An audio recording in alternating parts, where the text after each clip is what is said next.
Hello, everybody, and welcome back to some beautiful WARNO League action.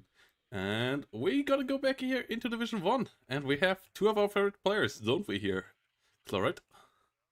Hello, yes, it is the Swedish trickster Meddi going against the absolute unstoppable Russian force of mechanical power, Pro Kommy. And especially the interesting divisional picks here might be a good way for you to refer to your latest video ranking the divisions, tier Yeah, listing the divisions, I believe.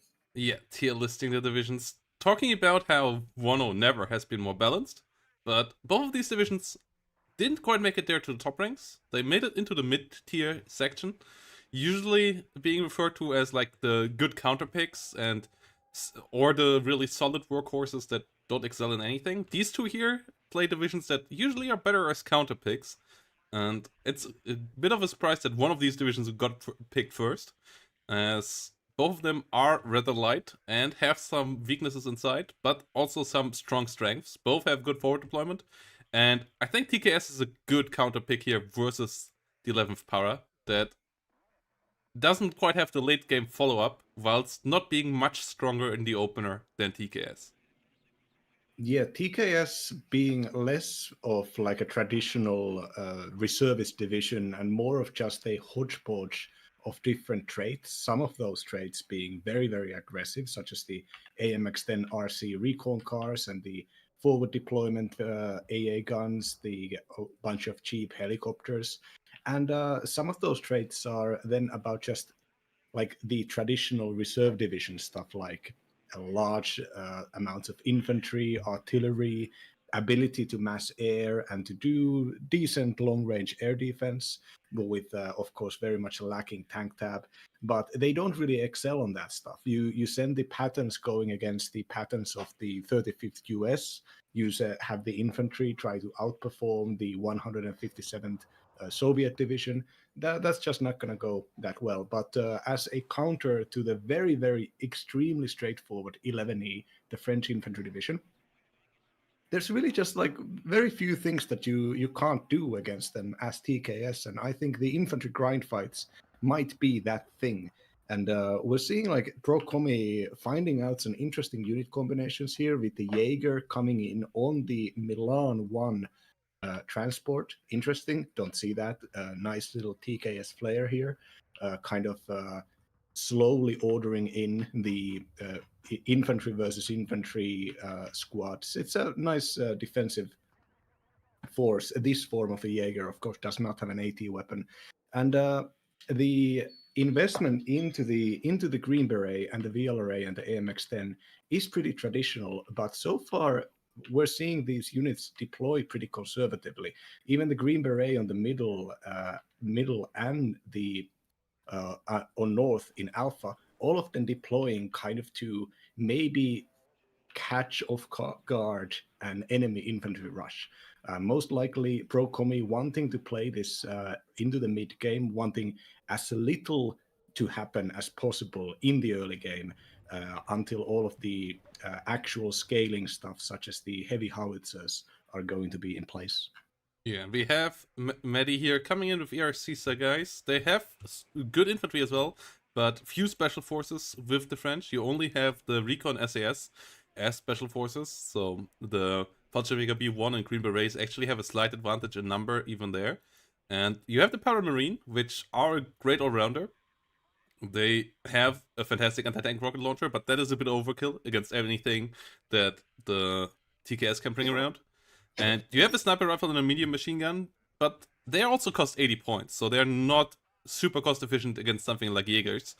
Your Celtics can shoot down enemy helicopters and the air spam a decent bit, but your tanks are weaker than anything TKS can bring around. Your artillery is wholly outgunned in the late game, so you still need to get the momentum up, and there's not much room for that momentum against TKS, and that's the big issue here of Meddi in this matchup. Celtics flying forward, trying to get around. We have a Mirage 2000 around from the beginning as well. VLRA opening up against the Celtics though. Yeah, you don't want to lose them to that. Oh, it's super low. Even having an engine failure here, but it will make it out alive. Celtics super strong at the air helicopters as they have fantastic range against helicopters, good aim time. So this is a tough one. And yeah, we see the AML 60s coming up in the north. Those are really cool. A really unique unit. They have a smoke gun round. So they can set up quick smoke screens for you. And against a lot of divisions, that would enable the Paramarines to push forward and just shred it. But against the good infantry of TKS, I'm not sure if that will be good enough here. Paramarines will push forward. We have the 20mm teams that can be helping out against the infantry as well. And in the middle, yeah, Sonderwagen versus 20mm. Nice engagements there. 20mm on the other side coming around as well, though, bullying back the next Celtic. As that one does fall back nicely as well. But Meddi, with a lot of forces in the south, expecting a push there, it seems, that isn't coming.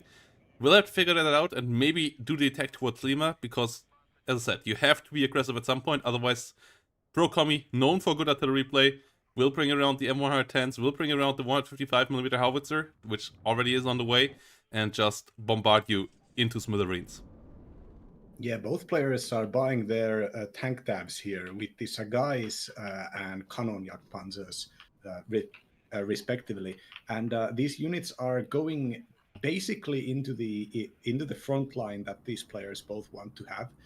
Meddi wants the front line to exist around the north, around Alpha, because that is where his concave and his fire support can kind of deal with the enemy on like preferable ranges.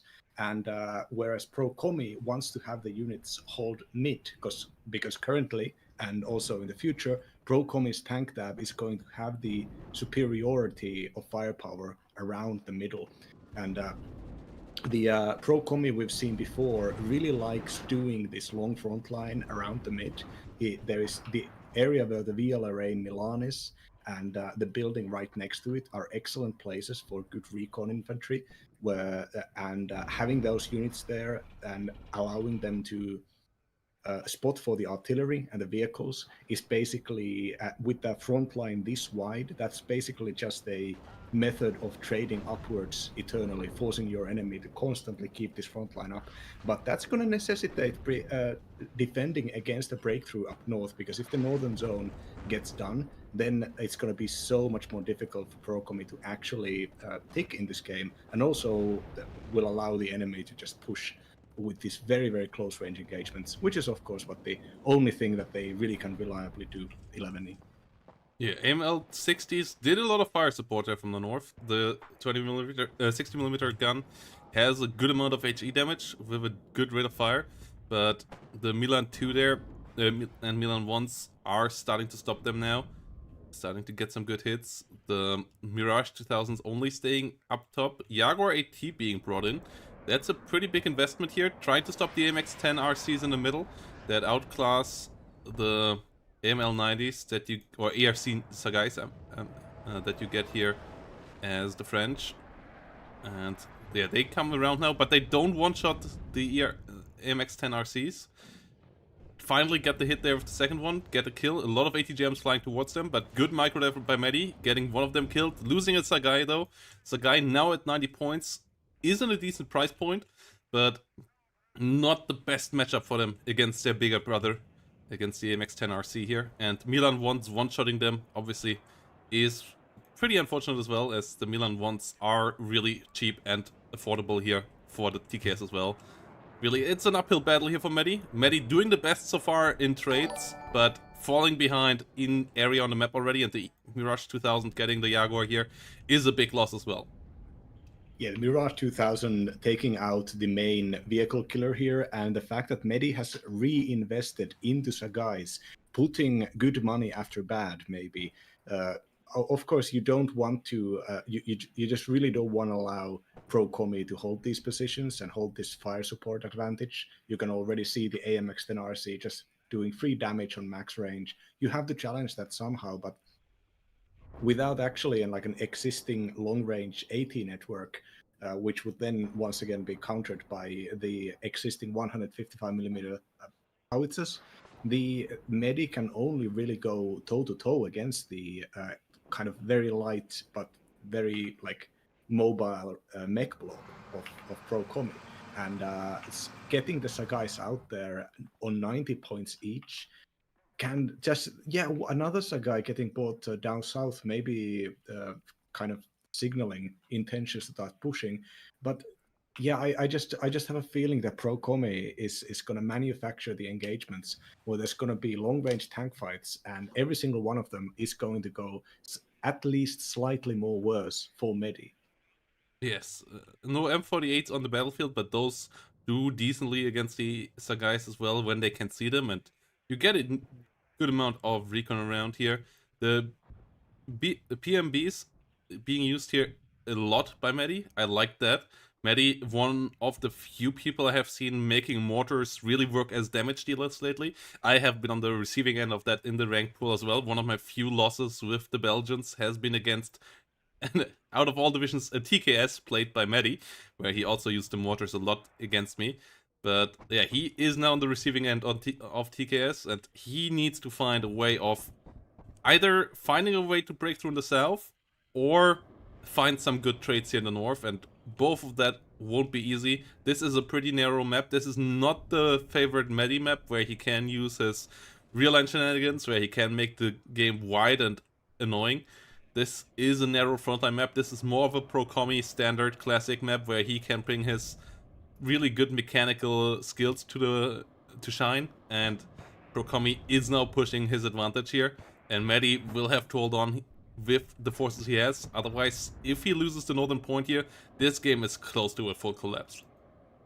Yeah, Meddi is putting two Paramarine squads to hold the middle, and if these squads actually push out here, and there is some kind of follow-up for to put maybe a Sagai or ATGMs in the positions currently held by Pro Kommy's Palamilan one, then that could maybe do something. But oh no, those infantry, they're defensive. There's two elite infantry squads just holding the front line here. Oh no, this is so efficient for Pro Kommy. Pro Kommy's stuff is basically all of it is moving and trying to do something against this small group on defense, and Meddi is just doesn't have the stuff, doesn't have the positions. Two Gazelles, one ATGM, and one cannon are coming out there, but there are still AT weapons and planes around the place. The Gazelles are a high-risk unit to buy. Yeah, but really, you don't get anything else as so few solutions to any problems with 11P. Yeah, Gina coming in here, Mirage 2000 straight in the air, victory for Meddi there, but he can't stop the Gina now, which kills off the Paramarine that tried to push the Jaegers. Really high veterancy Paramarines here, that's the strong part about that division. Gets the Ginas now before they can hit the second one, but the Paramarines still take a lot of damage, still take a lot of stress. Push forward now. The Jaegers on the other side come with 0 vet, so in straight up infantry fights, Meddi's infantry is the highly superior one, but there are few of these clean fights here. Pro Kommy knows that, uses his mech advantage, uses the ATGM advantage, and pushes quite hard with that. The losses here currently are relatively high, but a lot of Gina rockets coming in. The Celtics, they still have some ammo. There is a Pamela, so the Celtics could maybe get some kills here. Oh, so unfortunate there with the Mistrals. Missing a good bit too much. Only one hit on the Gina, and the Ginas get a good amount of rocket hits through there. Celtics now out of ammo, need to reload. Gina's still flying around, and Paramarines did take a good amount of rocket damage there. Mortars still coming in towards the middle. Bofors attacking the Gazelle hot here in the rear, and likely gonna kill it off. Paramarines once more getting hit here by Gina rockets, and yeah, only another hit against the Gina, not a kill against the 6 hit point plane. HE Bomber gets a kill against the Paramarine as well. The air spam is coming in now, and there are too few AA units on the side of Meddi to deal with this. Yeah, these engagements have been going just slowly and badly, with Pro Kommy's fire support dealing reliable damage. The mortars firing at the BGS have also done damage and maybe are even going to get a kill at some point. But really, just the forward eye-hawk here is making every single plane by without a well-microed siege like extremely risky for Meddi. So Meddi is going to have to rely on playing this like long-range defense against a division that already has on the board complete hard counters at every point. There's also air supremacy. Okay, all right, so the seed is coming now and does Uh, miss the eye hawk. yeah, it's not the best seed plane. The Armored only has 55% accuracy and a pretty low range. But yeah, obviously missing with that is still unfortunate.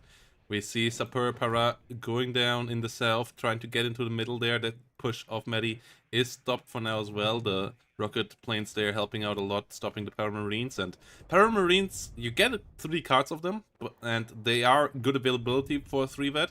But eventually you still will run out of them. And then the follow-up infantry is even weaker in these kind of engagements that we have here.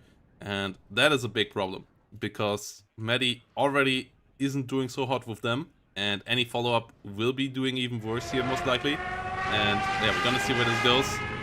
Milan coming around. Thanks for the raid, Zio. And yeah, units trying to hold on here against the big infantry corps.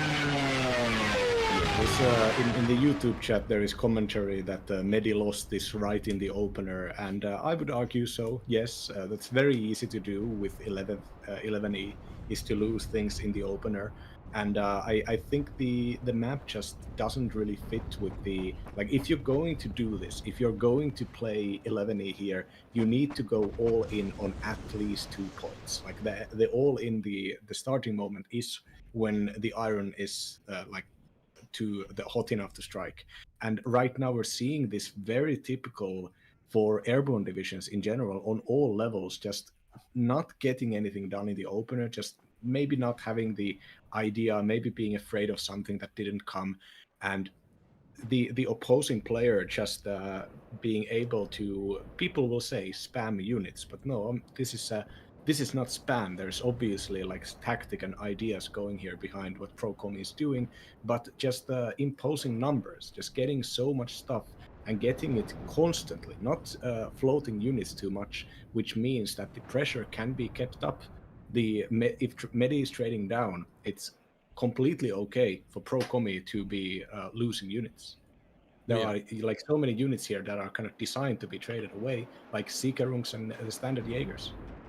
Yeah, Celtics and Pabellas trying to hit the F-104 here. Will push it out a bit, but the +2 is still going on. And yeah, I believe the mistake of Meddi was investing into 3 Celtics and a Mirage 2000 at the beginning. And that Mirage 2000 investment, those 200 points should have gone into something that should have gotten him a bit more space on the battlefield. Either a heavier advantage around Alpha or X-Ray. You can't play that defensively in the air. In this matchup, you have to take some risks. Or push it even harder in the air, like either way. But if you go only defensive air, no aggressive air, and then invest so much into it, you will be beaten on the ground here. And then this game looks like it does right now. Kommy taking losses, sure. Meddi still taking some good engagements here, but just being beaten by the matchup. And really well picked here by Kommy. TKS always has been one of my favorite divisions to play against the 11th. And you can really see why here. Even though Meddi wasn't really doing worse in the micro, the positioning and the sheer force composition here is playing so well for Kommy. Yeah, it really is nice to watch. It's a shame that we didn't get like full on Meddi, with Meddi activated and planned out and moisturized and in his element, trying to do wacky stuff. Sometimes you have to show the people what it really means to try to play the wackier stuff when just consistent counter picking is the way to go in the competitive game. Like many people have said justifiably that picks and bans are where games are won and lost. Respect. Yeah, good bombing runs here now by Meddi. Meddi is starting to wrestling the air back a bit, but the +4 is a massive timer here on him right now. And the artillery advantage still can be played by Kommy. Kommy still can bring out more artillery, and he already has a decent advantage there. The mortars of Meddi sure do a decent amount of work, but the 155mm on the other side actually get kills reliably. And even then, the infantry fights here for the Power Marines, because they are so expensive, because they pay such a premium for the Apilas, which isn't 100% relevant here in this matchup, the fights aren't that great. I'm surprised we didn't see any SAS at the beginning of the fight. The French SAS are great in infantry fights and are good recon as well, so those could have been really helpful in my eyes around Alpha, but instead we only saw some Marines and some ERCs, and as I said, too much AA in my eyes for the beginning. And now the forces of Pro Kommy keep on just leeching forward TKS style. Artillery plus endless waves of infantry and some cheap vehicles. Yeah, I can get the logic of buying a lot of air AA against Pro Kommy playing TKS, because TKS is also an not really an air spam deck, but it's like a cheap aircraft spam deck with the Genas and the F104s, and I believe they have an LGB plane as well. Or did they lose that one? I don't know. They do. The air game is pretty powerful. Sorry.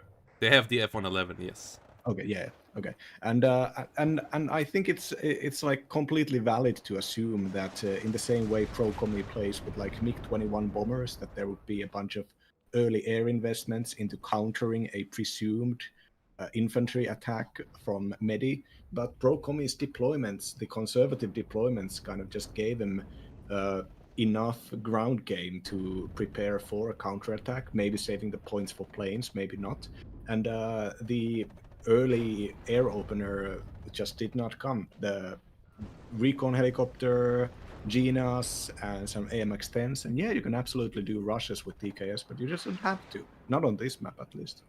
Yeah, we see some good movement here by Meddi in the middle right now.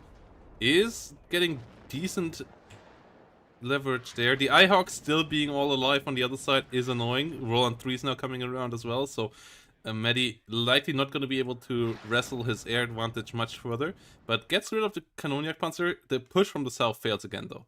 Jaeger's getting rid of his VBL PC there, and that's the issue. That if that would have reached the middle, there could have been a bit of hope here for Meddi, stopping the tick that way, but now he's on a 2-minute 56 timer, and he doesn't have a CV on the battlefield, and that's usually the indicator that we are close to the end, because even if he brings a CV in now, it will only barely arrive on time, even if it just drives straight through to X-Ray, and that means nothing goes wrong there, nothing gets killed, and that usually doesn't happen. And then, even if that happens, Pro Kommy only needs to drive a CV in there and contest it for a couple more seconds and win the game, and yeah, Meddi needed that victory there in the southern area, didn't get it, and this is likely the disaster now, as he brings in more forces in the north, but yeah, infantry fights.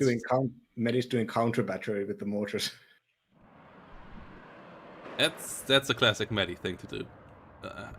Haven't seen that in a while. I'm not sure when what was the last time I saw mortars trying to kill off a howitzer in WARNO. That has been a long while for sure. I can barely remember when I have seen mortars try to kill anything. The cluster mortars, of course, that's one thing, but even like heavy mortars, the 120 millimeters, 107s, are pretty rarely used in the competitive base for damage dealing. They fit very well in the sort of gameplay that people play in like 10v10 and team games. But when you have lots of units massed, but in 1v1, there's just not enough units to allow the damage dealing to be that worthwhile. So people use standard artillery to remove singular units and the mortars to provide smoke, which is generally tactically more relevant than HE barrages. But yeah, also people also underestimate the power of stress, so they don't quite realize how impactful that is on the mortar barrage. I think that mortars are better than people give them credit for, though not amazing. And the howitzers here for sure did more for Pro Kommy than the mortars did for Meddi. But in the end, the mortars still did get a decent kill feed here for not doing all that much. But yeah, Pro Kommy did get more. Pro Kommy did play TKS exactly the way you need to play it in this matchup. I have played this matchup a heck of a lot. because there was a time when Meddi's division was top of the meta, and TKS not quite so much, but it was my main division back then, and it always felt great running into 11th E even back then. And 11th E is not even as strong as it was back then. So yeah, Meddi had a tough matchup here, didn't take the risks he needed to take to try to make it work, and just got punished in a normal standard classic game there, where Pro Kommy already just mechanically is in an advantage anyways in this matchup. And so yeah, Meddi needs to bring around a bit more finesse and a bit more craziness in game 2 here, I think. Yeah, a bit more who dares wins, so to speak. Like every single player on every single level, do not do defensive openers with airborne divisions. Just don't do that. Like you can do that with 35th if you take ground and then transition into airplanes. Like that's one thing, but you can't just sit still. Yes. So let's see if Meddi can bring some wild Meddiness around, or if Pro Kommy is the one here to push it all through. So we're gonna go into a short break, guys, and then we're gonna be back with game number 2. On another good map. So let's get into the game number 2 here, everybody. Kryder is the map, and we have Pro Kommy on a division that brings a bit of deja vu to the last time we casted him against Sheesh, as he's back on a division that some people call dead on this current patch. Pro Kommy refuses profoundly, as this is the third time we see him on 9th Panzer. And we have Meddi on one of his classic wild divisions here on the left side. Meddi bringing around first QK, a division that got buffed in its forward deployment, and that's obviously a straight up Meddi buff, because if Meddi is known for one thing, it's aggressive play and bringing in the aggressive units of a division that might not be fully tailored to be an aggressive division. He will make it work anyways, and that seems to be the case here from what we see. A lot of light vehicles, a lot of infantry coming around out of an armored division, and this is going to be an interesting matchup. Yeah, the we so far we're seeing Pro Kommy do almost exactly to the letter the same opener and pretty similar positions as well that we saw in the Cheech game, where Pro Kommy showed that even though 9th Panzer is the slowest T-72 division and the heaviest, it is it doesn't have the capacities for aggro that 7th Panzer or 20th Panzerno have. And nevertheless, the aggressive all-in cheap tank meta with the more expensive tanks and the slower division, Pro Kommy does not fret. The strengths of 9th, such as the best T-72 division, but not necessarily the best infantry tab of a T-72 division, but the most powerful infantry, to be sure. And with the BMP ones, they have the excellent, very well uptrading 30-point BMP ones, but these ones actually have smoke, so they're even more useful in long range fights. And we're also seeing the so far trademark unit of this division, soon to be expanded widely in the South Ag expansion. But the Kampfpanzer T-72S, the zero vet, because you want to have maximum availability, basically Svir missile carrier with a 2,800 meter range and the penetration, certain locations in the game, certain positions that the enemy just like really can't challenge you without taking an enormous risk. And if you are a player with good enough micro, good enough understanding of how this stuff goes, the T-72 can basically be like your overpowered cheating unit, as long as you don't use it like you would use a traditional tank. But that's why you have the cheaper stuff, the T-72 moves, if you want to do aggro. And on this map here, we're seeing that long range control over the middle Charlie position is really nice, because it allows you to impose fire control up north into the crossroads in between the 4 zones. If you can get that crossroads reliably, you can just cut off enemies that have pushed through into your side, and you can basically just like rule the game. You can decide the way the game goes. You can have the initiative. Whereas the Bravo zone, where we are already seeing Meddi investing a bunch of unit to fight over. Also, a bunch of like the scimitars are taking a really long way into securing area around Bravo. But once again, Pro Kommy's investment there pretty minimal. Only a single infantry squad deploying pretty close to do probably just like backline flank duty. Yeah, we have the scimitars, we have Rover Milan going for fighting duty towards Bravo as well. Tornado once more coming around from the get-go here as well. I'm surprised by these fighter openers. I guess it's here to protect the Lynxes against any incursion from the other side. I feel like Meddi should risk a bit more in these kind of matchups. Like, yes, the Tornado is nice. I also like the path in here of it a lot. It can stop the Mi2s. It can potentially stop the Urn especially. That could be dangerous, but the Urn is staying close to the Coop and is using that. The Lynxes at least can be sold now after dropping the Scout Law 80, but that should be scouted by Pro Kommy, so Pro Kommy shouldn't take any real losses there. And Rover Milan Rover Milan opening fire. Yeah, coming around. First 2k here. I'm surprised we don't see the buffed Terrier powers out of Meddi. I thought that would be a unit directly down Meddi's alley. The first 2k really nicely buffed with that in its forward deployment. And those units are now close to being combat efficient as well, outside of being a nice asset as the with the forward deployment.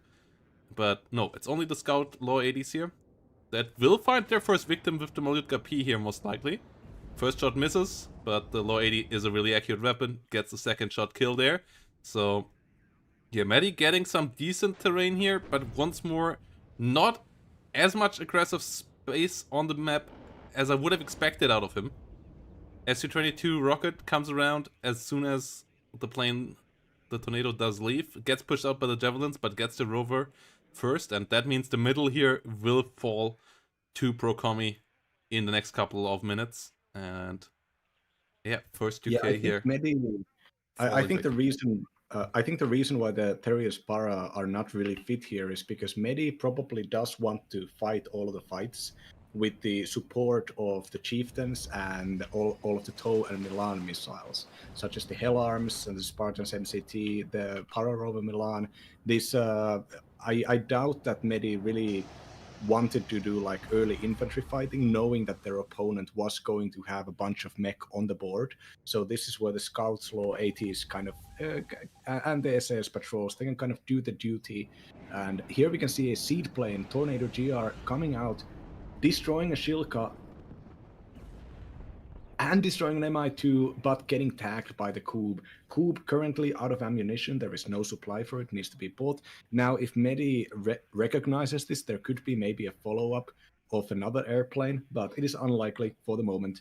Pro Kommy bought the rocket plane that destroyed the Rover Milan, immediately, probably, after realizing that the Tornado had been driven off.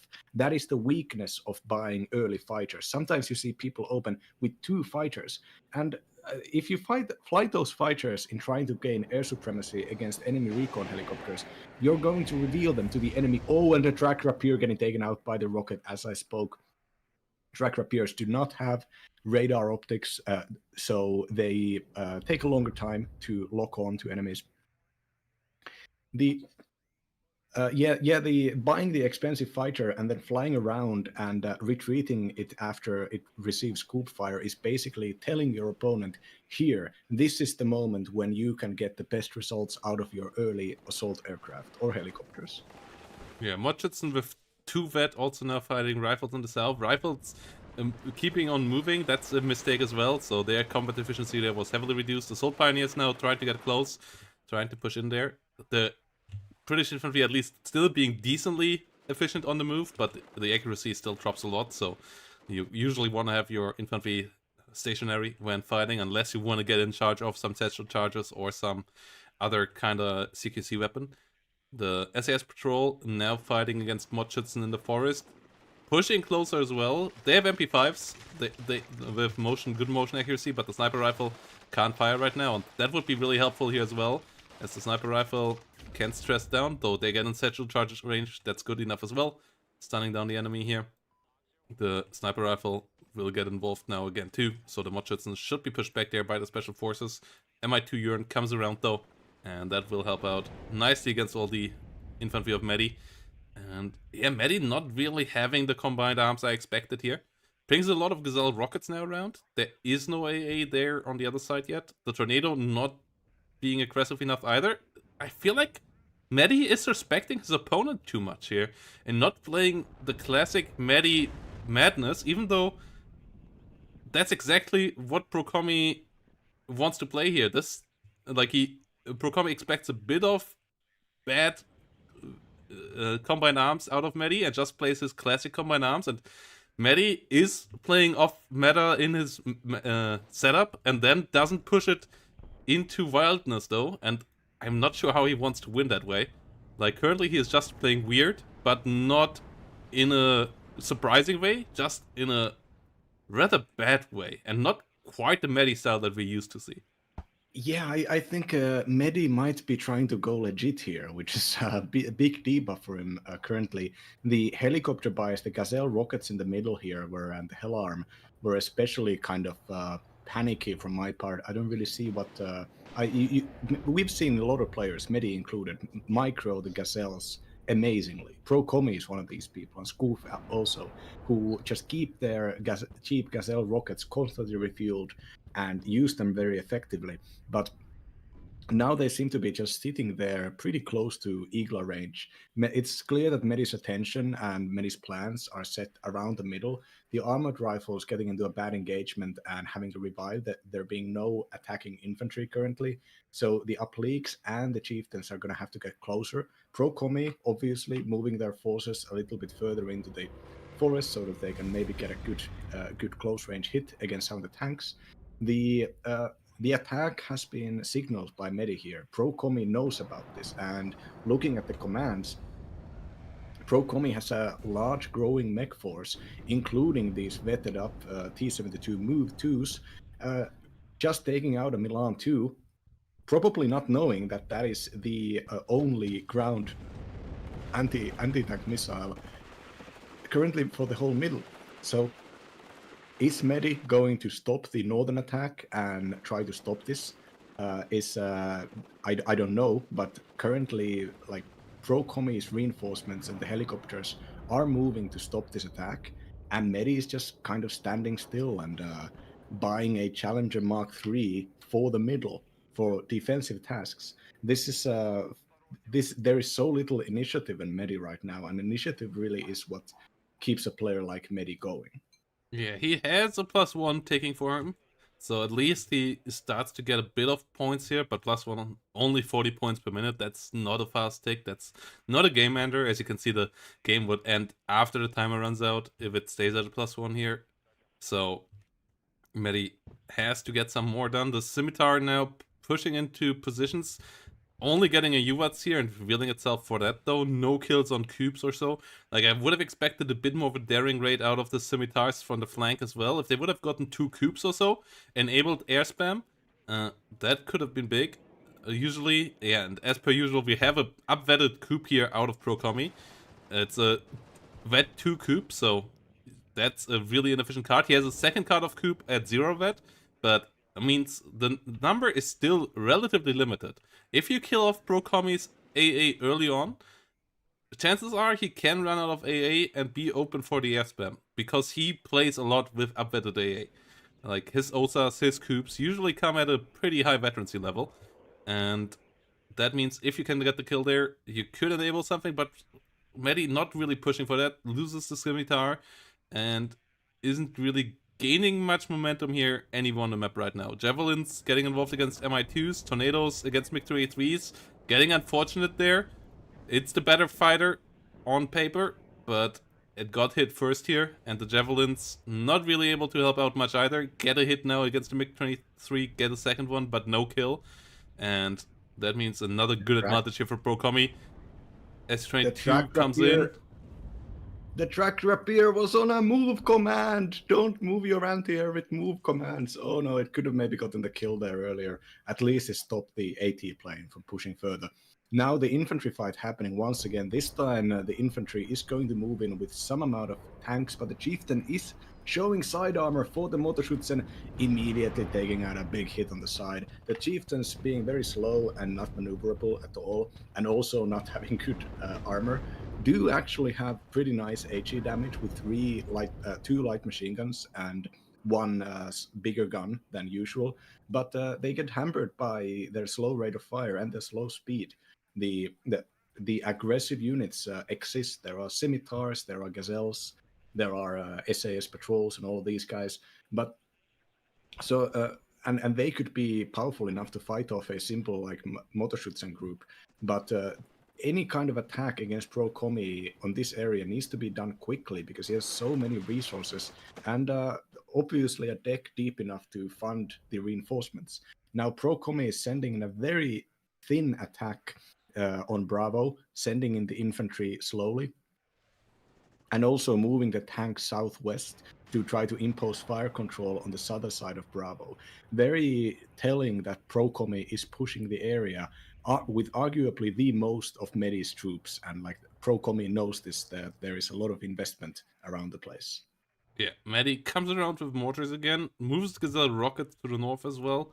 Scouts moving around there, rifles pushing a bit further forward as well.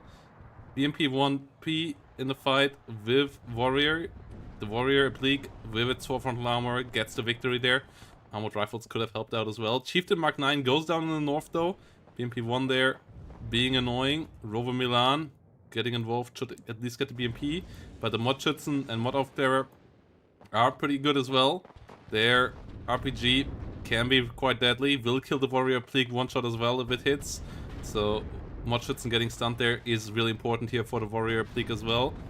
Might get the kill there in time before it gets killed off. Modschützen not getting the hit, but the Mod Aufklärer of the RPG 18 get one and get this follow-up as well. T72 MEV, a lot more expensive now, but heavily superior to the Chieftain Mark 9 here.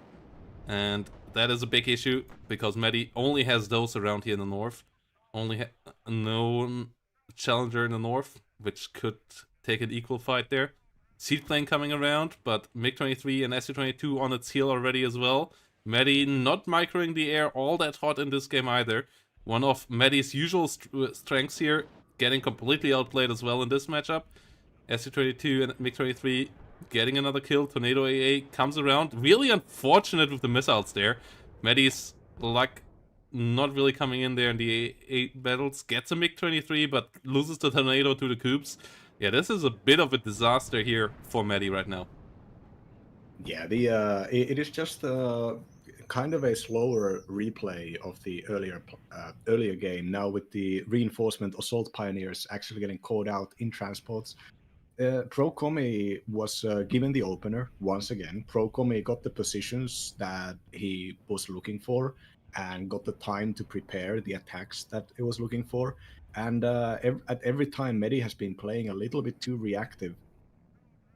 And that has just allowed Pro Kommy with the, in my like, not stronger as in is it good or bad, but stronger as in does it have more stuff, does it have more numbers, and does it have capacity to keep these certain kind of engagements going. In that way, 9th Panzer is just a stronger division without the initiative. Like Chieftains going, what is it, 140 points, going against the 180 point T72 move, which has 4 armor more.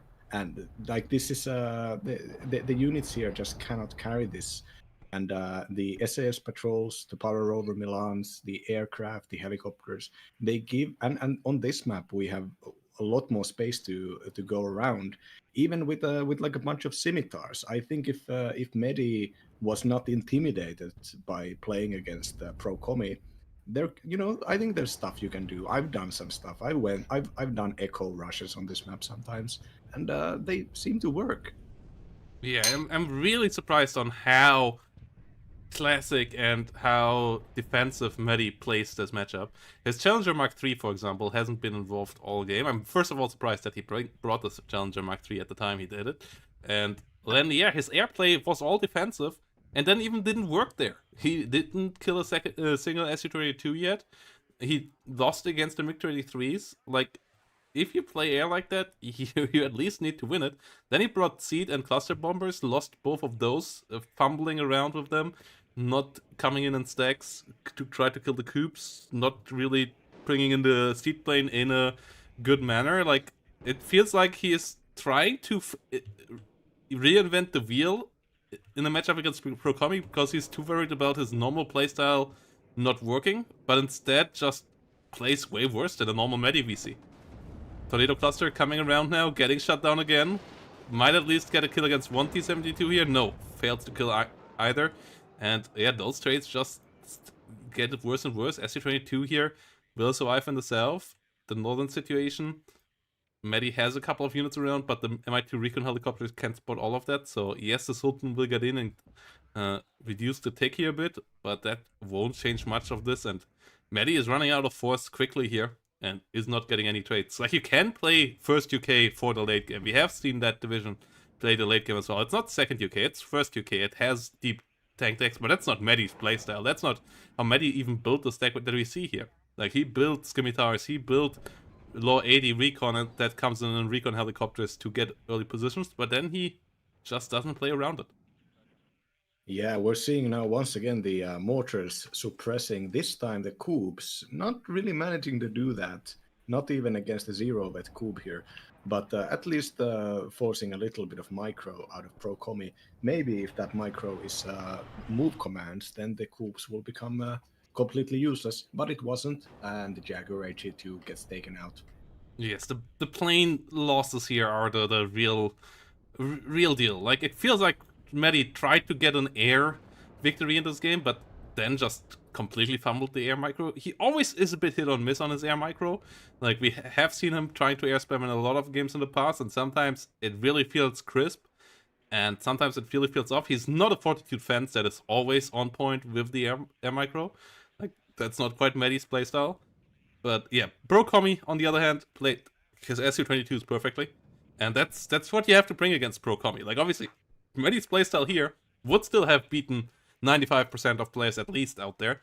But against Pro Kommy, you need to bring your A game, and you need to get him off his playstyle a bit as well. And Meddi had some nice ideas there, but he just didn't follow them through. And that just doesn't work against Pro Kommy. You need to be more decisive if you want to beat this absolute beast of a player. Yeah, like the fighter play, for instance, like a way that you could do this is that you save the fighter, you buy the fighter, or you save the points for the fighter in the opener, but you don't buy it, you don't show your hand to the enemy, and then you let the enemy, you push your SAS patrols, your recon helicopters, even you can use your transport helicopters to actually get an understanding of what's happening there. And then if your enemy is doing something that doesn't necessitate you having a fighter, you just spend those points into something else. But if they, if you feel like, well, there's going to be an infantry push this way, there's probably going to be a cheap rocket plane to support it because it's Pro Kommy. That's when you can you can have the points there. I think playing aggressive and playing with air, even though they are in this game completely like tied together conceptually, the mindset of playing with air should be to avoid. The SU-22 gets both the Chieftain and the Challenger Mark III. That is the death sentence here to Meddi's play. Like, the last linchpin of hope there, of his armor somehow crashing the armor there in the center and getting through from there together with the mortar play, has died with that. And that means he won't be able to wrestle control over the south at all anymore in this game. And without wrestling either Bravo or Charlie away from the enemy, this game is over. SU-22 did exactly what it needed to do here. Meddi not quick enough with the smoke, and yeah, that's things that Meddi always will be, or always has been, and likely always will be, weaker than most of the other top level players. That's why he needs to rely a bit more on his playstyle. And yeah, felt like he's wanted to play a bit more normal, and that doesn't suit him in Division 1. That he can do in Division 2, where he is still on par with most of the other players in Division 2. But in Division 1, the level of skill is a bit higher than his for most of his opponents, so he needs to go to his cheeky strategies, to the stuff we love about Meddi, And yeah, he didn't do that here. And Pro Kommy just shows his mechanical prowess and does a really great game here. Like, this is a smooth 9th Panzer, and really shows why this division is still not to be underestimated. Yes, it's not imbalanced anymore, but it's still a good division. I mean, East German units are just standardly, they just perform better than others because they do have the resolute trait. People don't people don't give as much consideration as they should to the stress effects. But when you count down every single engagement, especially infantry engagements, every single engagement is more or less decided by cohesion in one way or another. Like even pretty mild cohesion damage can lower your accuracy by 45%. And for stuff like tanks, that's really important. Tanks with slow rate of fire, that's even more important. So having the little buffs with the T-72s and having the Resolute work in tandem by buying a lot of veteran C2 units, you can it can catch people off guard, I think. But you talk a lot about the fact that people's airplay in this game is just not up to the level that it should be, really. And I think the what I was saying about people's airplay, instead of it being tied down to the idea of destroying everything immediately, going out there, getting the trades, getting the snowball going. I think the mindset, even with aggro airplay, is to avoid buying planes. Just try to get as much information and knowledge as possible, and it's easy nowadays with the recon heli meta. And that planes should be bought maybe even like two at a time instead of one at a time, where you're constantly wanting to send them out there. That like buying the bad plane or buying an extra plane should be as much of a sin as just sending a plane to die when you are on these levels of the game, because like 245 points for a tornado that just doesn't really tactically do anything, that it can actually take you out in the opener if you're playing versus Pro Kommy. Yeah, like that's always why I want to see Fortitude Fence next season again, when his carpal tunnel syndrome hopefully has improved. It seems to be better already, so I'm looking forward to see Fortitude Fence back with his air prowess, because uh, he's one of the few players I think that really understands how to use air in WARNO efficiently and how to wrestle air control. And he gets called the cheeser, and he gets called all kinds of names for beating people with air, but that's just because he understands it, and 80% of people, at least, out there don't understand it at all, and a lot of the others still make a lot of mechanical mistakes, and he doesn't quite do that, and then he can just bully you to the ground, even with the air that has been nerfed over time quite a bit in WARNO, rightfully so. Air was really busted, even in the hands of players who couldn't quite use it efficiently beforehand, but in the hands of a pro player like Fortitude Fence, it's still really scary, and there really shows that, yeah, you need to overwhelm enemy air defense. You need to pick it off one at a time, and you need to come in at opportune moments to really strike, and don't just send in airplanes bit by bit. Piecemeal doesn't work. It doesn't work in real life either. Like, sending in individual planes that the enemy has a lot of time firing onto and shooting down doesn't work. It hasn't worked in any combat in the last 100 years, and it doesn't work in WARNO either. You need to overwhelm the enemy if you go for the air strategy.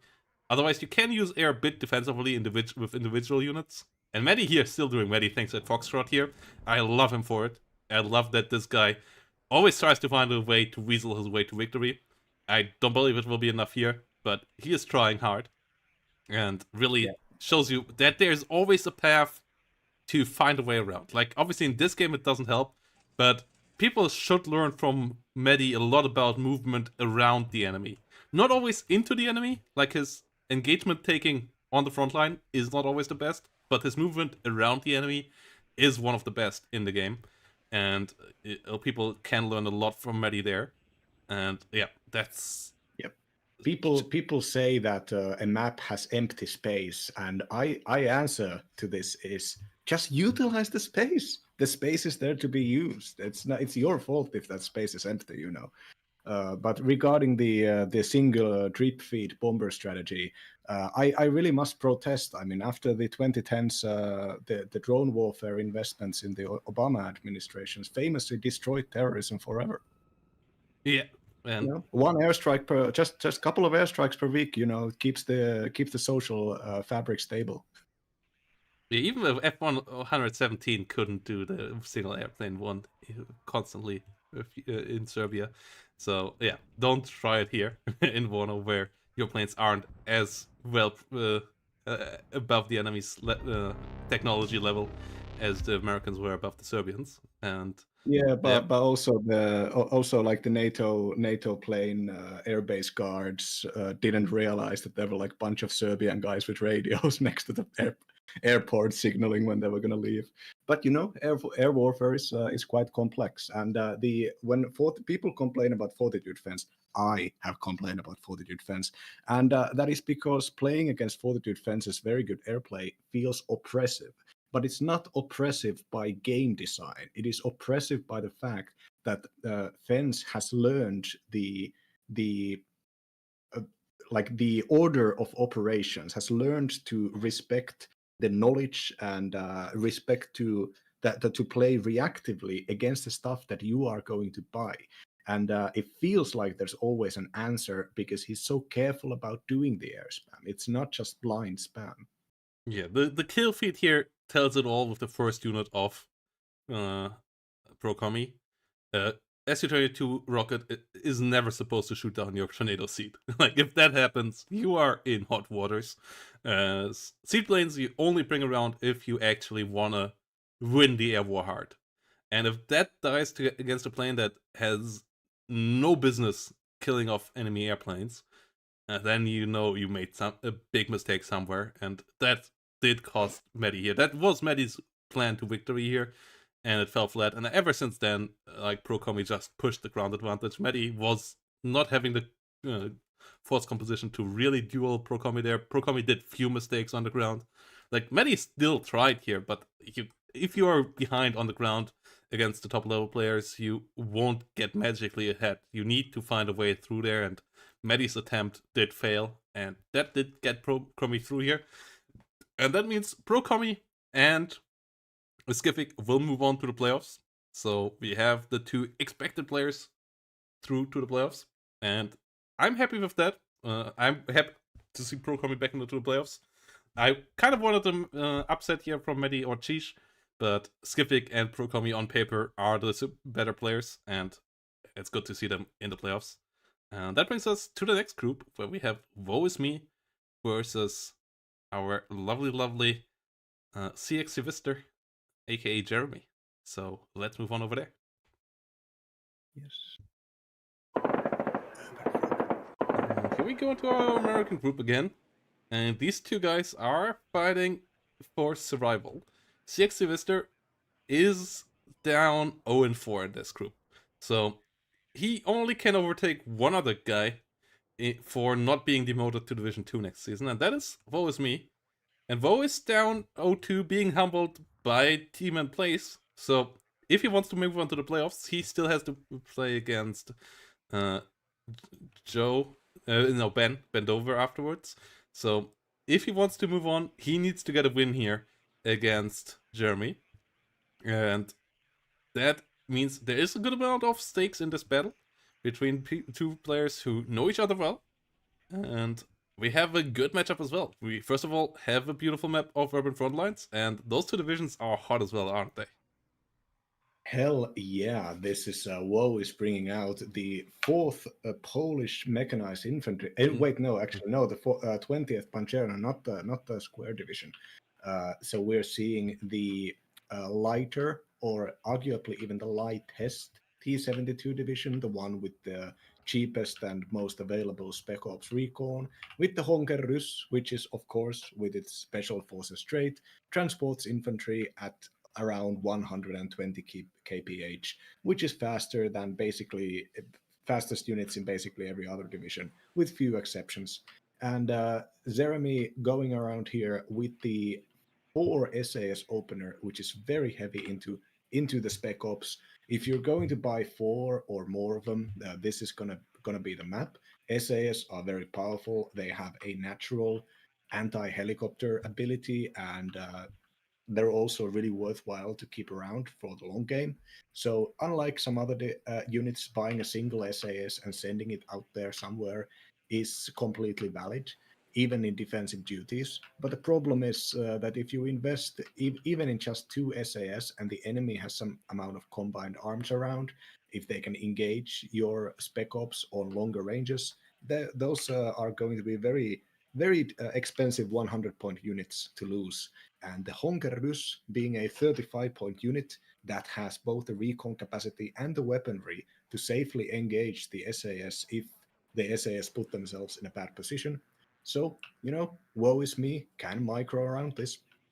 What do you Yes. think about the deployments, the Milan 2 deployments here? The Milan 2 deployments are interesting buildings.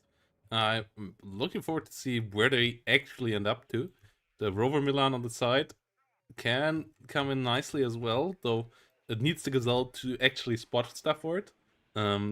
I also like that we see a good amount of SAS, but not quite the full 6 stack, because as you said, the Honkaroos and like something like the T-55s otherwise could bully that a bit too easily in my eyes. So I think 4 is a nice middle ground. The Foxes against the Honkaroos is a nice unit as well. And the issue for second 2K will be in the late game here in this matchup. They will run out of armored vehicles, whilst the 20th Panzer will never run out of BMP2s, BMP1s, T-55s, and T-72s. It can just print them out through the whole game. So it is a bit on our blue player here, on Six Civister, to get some ground early on. And that's not going to be made easy, but I believe he has enough power on the battlefield here to at least get a +1, if not a +2, in the earlier stages here. Yeah, what I was thinking about those Milan 2s is that the southern one is going into a very strange location, but even the upper and the middle ones are going into positions where they're going to be there later than the Honkers. They're going to basically kind of fail their deployment if Woe is going to push even just slightly further. And this is a chance for a huge early on snowball for Woeisme.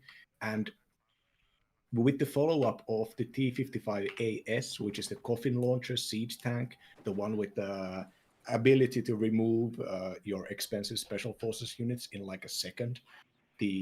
So the Polish here are in a really nice position to start defending. The Honkaruses took a lot of ground. They're opening fire here and doing a lot of free damage for with the Milan 2s still deploying into their supposed locations, almost on the range of the Rospecialny. Not quite. Yeah, Milan 2's now coming in. If they can take off the Honkaroos immediately, that would be a nice start. Fox engaging against the BMP-1 has to be careful. ATGM is flying, gets the Fox kill. That is a painful loss. Fox good against the Honkers. Fox good against all the light infantry moving around, can flank and raid the rear as well. So that loss is annoying. The Honkers clearing the center high rise with the Milan 2 and the scouts inside. So far, really nice engagements here for Woe. And the Honker menace hasn't been stopped yet. SAS not really Down engaged south. to it. Oh, T-55AS gets an SAS as well. That's a great kill too. Yeah, Jeremy needs to get some kills here now. Wager, keep sending the SAS at me. The T-50, the Polish are just so powerful on this map specifically because of their. They're not the only divisions with coffin launchers. The Rugener has them, 9th US has them, but on the Polish specifically are just they fit so well into the lack of like flamethrower infantry, RPO infantry, lack of special forces assault squads. So the Poles can just fit that HE close range HE need with a little bit of nice micro and a huge bunch of explosives. Milan 2 made a mistake there. Could have killed the BMP2 in the middle, jumped out of the building beforehand. The Warren Milan runs into a Rospecialny with an RPG 7VL. The trade's really not going Jeremy's way so far. Second UK lost most of its momentum here already. The scouts getting pushed back by the Moch Swiatici in the south as well. Shilka there can just mow any infantry down too. Like, the map already to 55% in the hand of Woe, and that's not great here. You need to get some valuable kills now. The Jaguar cluster could get that. Comes in for a T55 AS, drops 2 bombs at least, gets the kill, but also likely gonna die. Yes, gets hit by the Cube once, and will get finished off by the Shilkas. Not a good trade there. Jaguar cluster, really valuable plane, pretty expensive plane, so losing it like that hurts quite a bit. Yeah, the Jeremy here buying motorized, upvetted motorized air mobiles and Warrior Milans, all of them on defense duty. None of this here is trying to get anywhere. And at this point, the lost units, the engagements that did not go well, have led Jeremy now into positions where they basically are hoping that Woe is going to overextend. The overextension that would realistically happen would be that Woe's tanks get caught in side shots by Carl Gustavs or Milan Tus, or that Woe, for whatever reason, does a failed attack, loses their only recon, loses their only infantry, and then in more powerful infantry counterattack can happen with, for instance, the helicopter air mobiles, who are fast transported and very powerful units. But as long as there are Shilkas around the place, even the helicopter gameplay has to be really careful. Yeah, Saperi getting under fire by the Saxons. We have air mobiles with Lynx rockets coming in here. Air mobiles, good infantry, got nerfed a bit. Finally at a fair price point, 60 points there. The rocket helicopters they come with, still some of the best rocket helicopters out there, because they have the fast firing snaps that also are accurate.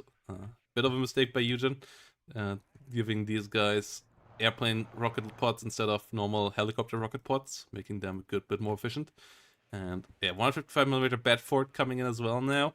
Jeremy is setting up for a bit of a longer stage, but Dana on the other side out already as well, and that's the issue. You still need to get a bit more momentum here as second UK, otherwise the mid game will be painful. So it's not all over here for Jeremy. He still has a good combined arms on the battlefield, but he needs some victories here now within the next 3-4 minutes. Needs to make it somewhat uncomfortable for his opponent, otherwise this game will get uncomfortable for him quite quickly.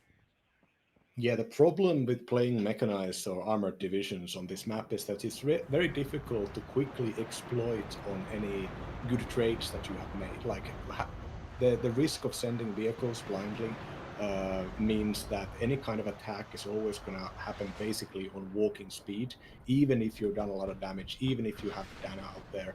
And reinforcement speed is one of the greatest strengths of second UK, with so much of the stuff transporting into Saxons, which are like, I believe, the 90 kph just even off-road, insane. And not to mention the Lynx rockets. So here we're gonna see Woe investing heavily into supply AA guns and another heavy self-propelled howitzer. So I think Woe is just gonna have to play this the grind way. You can't do an armored breakthrough. The map doesn't allow this. So you try the grind. And the Poles are really good at the units that can outtrade enemies slowly, especially if they have the combined arms advantage, which so far they do. There is artillery coming out for Jeremy, but it is not self-propelled, which means that it can be counter-batteried pretty easily if Woe tries to do that. Though, on the other hand, I don't know, the motorized air mobile attack here seems to be getting into 80 weapons range here, already starting to suppress the T-72M. Yeah, pushing it back, getting around it. The ZUR-23s are still an issue. Fox or some Saxons helping out there would be quite big right now. But it's only infantry pushing forward into them right now. That's an issue. Artillery, Dana's still doing their job really well. One airmobile will go down. Rocket helicopters together with Mod airmobile might be able to do it here. ZU-23 goes down there. Next one could be shot as well. Our rocket helicopter is not with the best targeting there. ZU-23 still doing its job. The rockets now start flying. Will be able to get the kill there. So, yeah, good rocket helicopter micro by Jeremy. This really could swing situation here into an uncomfortable spot for Woe. Because if the British have something strong, it's good infantry AT. So if you lose all your infantry at Woe, your mechanized forces can't push through this like sprawling urban area here in the south. This suburbia area with all these little small German townhouses that the mod airmobile can jump in between, the airmobile with the lower 80 can jump into, and those can smack your T-72s, your BMP-2s really quickly with the lower 80, with the Calgu stuff. So you have to be a bit careful there to not lose all your Sabergis and all your infantry in front. But for now, there are still a good couple there, a good couple of infantry units for Woe. So situation is still stable. +1 for Jeremy. So both can be decently happy with the situation right now, with Jeremy still having to buy a bit more time and a couple more good trades, I would say, and Woe having to keep the combined arms up. Yeah, what I'm thinking here is that Jeremy has a lot of units defending in the northern flank here. Those units should, maybe alongside with this extra scout here, those units should be trying to apply some pressure, maybe drive off the enemy recon units from their good positions. I think Jeremy at this point has such a has good enough information from what I can see from his perspective that I think an extra pressure, extra widening of the flank would be great here. But oh, the multiple rocket launching artillery is firing at the T-72. Yeah, and it has cluster, so Barely it can missing. be pretty strong. It does miss. That just got nerfed in this patch. It now has a minimum range of, I believe, 5,000 meters instead of only 2,000. It could be abused quite a bit in the previous patch, where you could just use it from really short range, and then the enemy had no chance whatsoever to really dodge it, and it was also pinpoint accurate nearly. So that got changed a bit. The flight time of the rockets is longer and so on, so the enemy has more time to dodge, and you have to be a bit more predicting with the hits. Challenger Mark II. No! Gets sideshotted and critted! Oh, one of the really valuable Challenger Mark IIs goes down there. You only have one card of those nowadays. So losing it like that, really bad, especially as they were supposed to pin down the T-72s there. And now the T-72s can just disengage without having to worry about getting shot by a Challenger at the same time. Cluster rockets still come in, nearly killing off the T-72M, but not quite doing it. Unfortunate times there for Jeremy. Oh, that could have been so much better. Yeah, Woe does not know this, but there is nothing defending the south outside of that one lone rover Milan. There is so much recon, and even the Honkarus are just going to drive through and find out that maybe Woe here calling the bluff of the enemy. Once again, showing how well the Honkers go around with aggro gameplay. The single Honker sacrificed, the 35 points, can actually gain you immense map control if you follow it up with a T-72 or a Malyutka or even just some BMP-2s. Yeah, MiG-21 bomber abusing the lack of air defense here as well. Only 2 SAS still on the battlefield, so only 2 Stingers, no other AA on this whole battlefield. The Honkarus did get into the good spots and might even overwhelm some rovers here and some Saxons pushing by. The Saxon can take a bit more damage there, so the Honker not quite getting the kill there for now, but Jeremy has to be careful there. And the infantry of Woe now pushing towards the south. 155mm artillery coming in against the infantry of Woe, but Woe with a big push to the center, with some good smoke play there coming up as well. We now see some javelins coming in. We have the MLRS reloading, but yeah, Jeremy is in need of a couple more good trades here. Yeah, this I believe the counter pressure needs to start happening. Like Jeremy needs to even like now that Woe has basically secured his control over the area crossing the railroads with the extra Piekotash mech units, it's even more difficult now to start applying pressure. The momentum there has been gone with Woe's reinforcements. Now Woe sending 4 planes. Yeah, the Javelins not yet in position. SAS did their best job, got a hit there. Rover Milan from the south doing a good job as well. Gets one BMP2 there. Challenger Mark II coming up. So there might be a salvation here from the south. The Rover Milan really in a great spot there. Might get the second BMP2 killed off as well. So next Milan 2 is flying. And gets the hit there. Next BMP2 taken out. Malyutka P closing in. Hasn't spotted the whole situation either. So the Rover Milan gets the next missile out first. And on that range, yeah, can't even miss. Gets the Malyutka P as well. So that unit, that one investment of Jeremy here might save him the whole southern flank. Or at least make it so that he can push it back easier. But the center situation is not developing in his favor right now either. He has a good couple of defensive units there. Holding off at least Woe's infantry okay, but Woe is in the center zone. He only needs to get a CV in there now. I'm surprised Woe hasn't moved a CV in there yet, giving Jeremy still a good couple more points here on the +1 and instead of getting the tick himself. Yeah, the Danas are really just murdering everything. As long as Woe has good enough recon up in the front line here, there is no reason to try to actually get these infantry fights. The artillery will just take care of the British forces. And meanwhile, the Polish infantry, the Woelish infantry, if I might, is buying some reinforcements into pressuring Echo, the northwest point. The infantry has, like the extra units that Jeremy had defending there, were able to defend themselves pretty well here. But I think even Woe is kind of surprised at how much there were, considering that there was no pressure coming from that location. And infantry reinforcement getting bought to hold the middle, the concentration of infantry around the supply here in the suburban area. That's gonna be where Jeremy's infantry are gonna make their stand.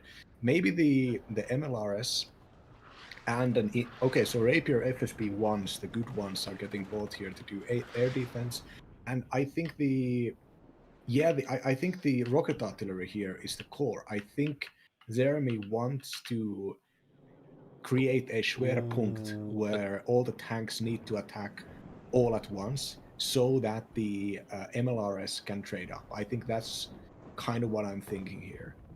The Because Jeremy AA is still not 500 getting any points. kills here. MiG-21 still running through with impunity. Might even run for some Lynx rockets here. Javelins didn't get any hits there on the previous ones. They might be able to get a hit on this one that dives right next to them. Arc, yes they do. So that's an okay trade. Air mobile with Lynx rocket versus a MiG-21. It's pretty equal in price. But yeah, the Superbia area here is really important for Jeremy. It's a +1 now for Woe. And Jeremy needs to push through, needs to become the Jesus of Suburbia here. And SAS getting a good hit again. They are really powerful. They control this whole area, but they have to actually get some damage in here and moving forward, moving towards Foxtrot, I think. Maybe with the help of the MLRS. That is reloaded, so that could be nice. But with North not going his way and with him having done the good job in the south, having hold on to Alpha, pushing Foxtrot and maybe the center zone, Charlie there from the flank a bit, could be good. He has the forces there, but obviously he doesn't quite know how much Woe has there. I guess he would expect a bit more than Woe actually has. But with the mortars, with the artillery, with the cluster, this absolutely looks beatable. All right, now double bomber buy coming up there. One of them, the northern one, getting a really nice hit here, maybe. Yeah, double Saperji kill, really big. Takes a lot of pressure off the zone. As I said earlier, Woe needs infantry in this fight. His vehicles can do the killing, but they can't just do the pushing. So that's a big problem. MiG-21's here, flying over too much AA now. Woe hasn't really adjusted to the change in AA. Has shown his hand and didn't quite expect a reaction to it. Jeremy did react in force. It now has Rapier FSBs and Javelins all around. And finally does the push here in the south, and this might break Woe. Oh no, oh no. Oh, the FSB-1 was loaded, but was not transported. Now the counter batteries might be taking it out. All right, Bedford manages to drive off in time. Yeah, the MLRS aiming is going for the counter battery. The Danas, do they have a move order after this? They don't.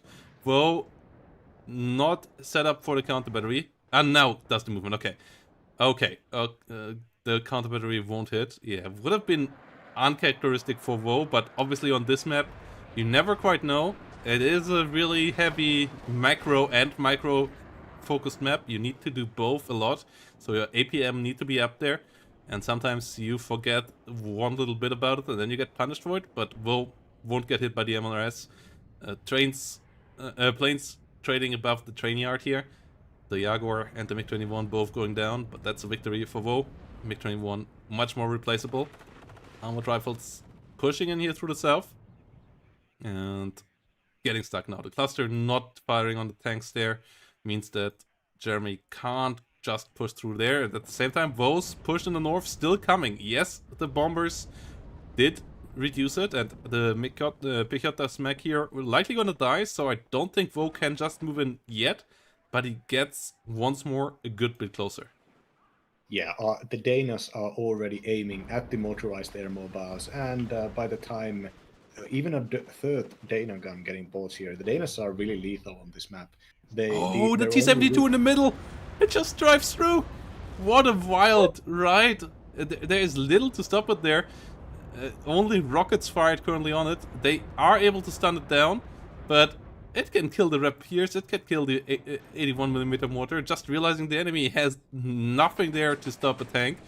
And it is decently blind, the T-72, but Rapiers are not stealthy at all, and that is an annoying issue here for Jeremy. Jeremy brings a Challenger now around, that should finish the job. Yeah, gets the kill there, but oh my goodness, what an nuisance here. Lynx Hellarm comes up in time in the north to help out against the T-55s and the BMP-1. Mod Airmobile there with the Carl Gustav, get a kill as well. That's what I'm talking about. T-55s here can't push in this matchup. Against Germans, against Americans, you can use mechanized blobs like this to just push into them, because their AT launchers can't kill you off efficiently. But against French, against East Germans, and against the British, pushing in with armor without infantry support is always suicidal. Yeah, it is the 750-meter range. That really is what makes it, I believe. The most powerful weapon is the one that gets fired. And with the infantry AT weapons, even if they miss, the fact that they get fired is very powerful, considering they do so much suppression. So the availability of 750-meter AT weapons all around the place, it's something that used to make the French like the most annoying divisions to play against, even before the British were implemented. And it has made me appreciate the Carl Gustavs, especially being like the perfect middle ground of damage, accuracy, and suppression, and price, of course. The low ATs and Apilas, they can get a little bit pricey, but the Carl Gustav, never. Lynx Hellarm here getting bolted by the Shilka. We have a lot of Salamandras coming in. +1 still will take a while here for getting Woe above Jeremy, but eventually that will be enough. So Jeremy is the one that has to go on the aggressive side of things. Brings Harrier AAs around to try to deal with the Salamandras. Those are the ones that just have Malutkas and a 23mm gun. So no Iglas or anything on these. And they will get picked off here for the most part. Both the last remaining ones are still in a pretty healthy spot though. And the MiG-21 bullying the Harriers here. Harrier turning a bit faster. Still has an AM9L though. Gets the MiG-21 killed there. A good amount of warriors and airmobiles now dying. The Salamandras still pushing through here on Tuvet. Saxon tries to stop them, but the 7mm not really strong enough to do that, and the Rover CP goes down as well. Echo fully cleared. Jeremy will have to vest more there, but actually wanting to attack in the south, but that is stopped here in its tracks right now as well, and that is an issue. Germany needs to find an aggressive posture somewhere, and he doesn't have it at any point on the map right now. The initiative is fully on Vo's side, and that needs to change within the next 2-3 minutes if Jeremy wants to stay ahead here in points. Yeah, I earlier on I said that the Polish lack like the close range CQB infantry, but I completely forgot about the Sapersy Sturmovi, which has the 6-round RPO Rus, the 500-meter napalm launcher, and this is even a unit for 55 points just fits perfectly here. But in most Polish maps, this unit just does not get bought because of all of their combined arms, all of their 50 cal machine guns, all of their BMP ones being enough. Oh, counter battery coming in is Jeremy. Jeremy is fast enough. Okay, that's nice. That's the victory then for him, drawing a full Dana battery into the middle of nowhere. Both costing ammo, though Dana carries 54 rounds itself, so it running out of ammo won't happen anytime soon. But also especially just buying time away from it. His cluster also now comes in against T-72's M's there.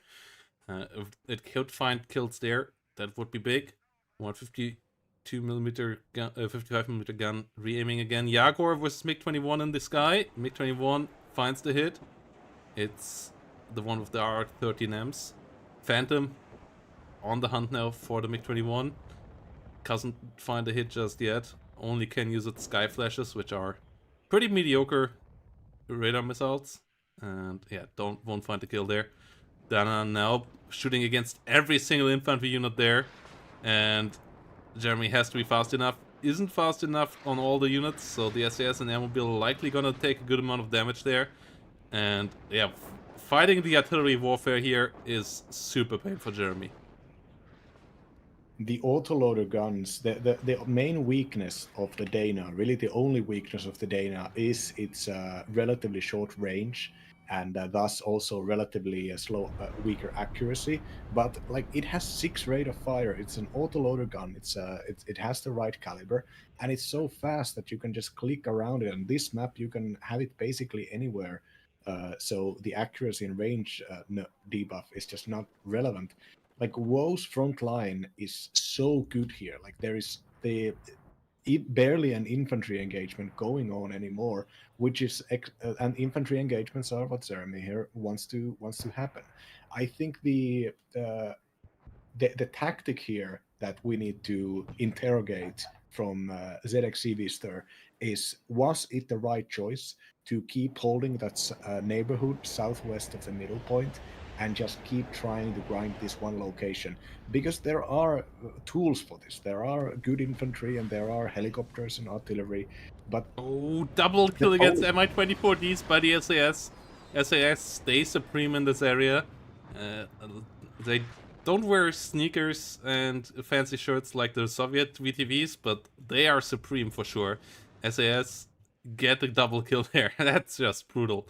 2 Mi-24Ds. That is also a nice W here. His artillery also didn't work. Like, he has maybe enough infantry now to do some more damage. The cluster not getting any kills here is unfortunate. His smoke play was good. One more salvo of smoke, one more maybe good landing 155, and I feel like Jeremy still could do it here. Has stopped the tick, still slightly ahead in points. The rifle leaders in a good spot there as well get routed, so they will be removed, but he might have some play here. Yeah, like I was saying, like we should interrogate, like, was this the right choice? The centering of units is naturally empowering for an armored division. The armored division has the coups, it has the Shilkas, it has the coffin launchers, and it has the capacity to just have a bunch of tanks around the place in case you ever get a breakthrough or ever give the enemy a long range sightline.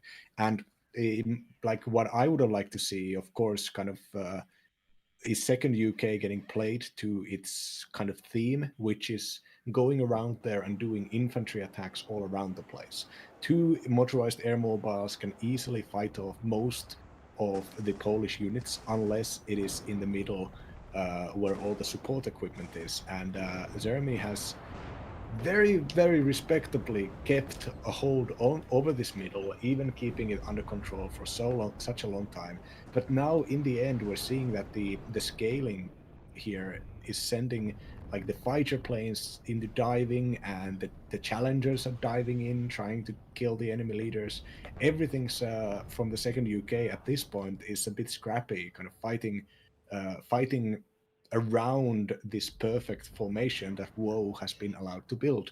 And Woe has been doing the side attacks, and those side attacks have paid off, in my opinion, largely by like removing resources from the center fight here. Woe has been okay sacrificing units, even in bad trades, even in risky attacks, just to manufacture the conditions that we're seeing right now.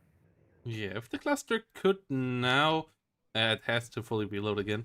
Yeah, if the T-72s, they are currently out of business, but there are so many Saperji now. This is a problem. The artillery comes in on top of one. No smoke between the air mobiles and the Shilkas. I'm surprised the mortars are not firing a lot of smoke right now into this area. That would be really helpful, separating the Saperjis from the AA behind them. Forcing AA maybe into minimum range that now is a lot higher, standing at 400 meters, so you can't just push AA pieces directly onto enemy units. They have to be at a decent distance now, especially in town fights. But they generally just pushed air mobiles in there without any other support, and that is not the way when the enemy has Scots, ZU-23s, and T-72s all behind that.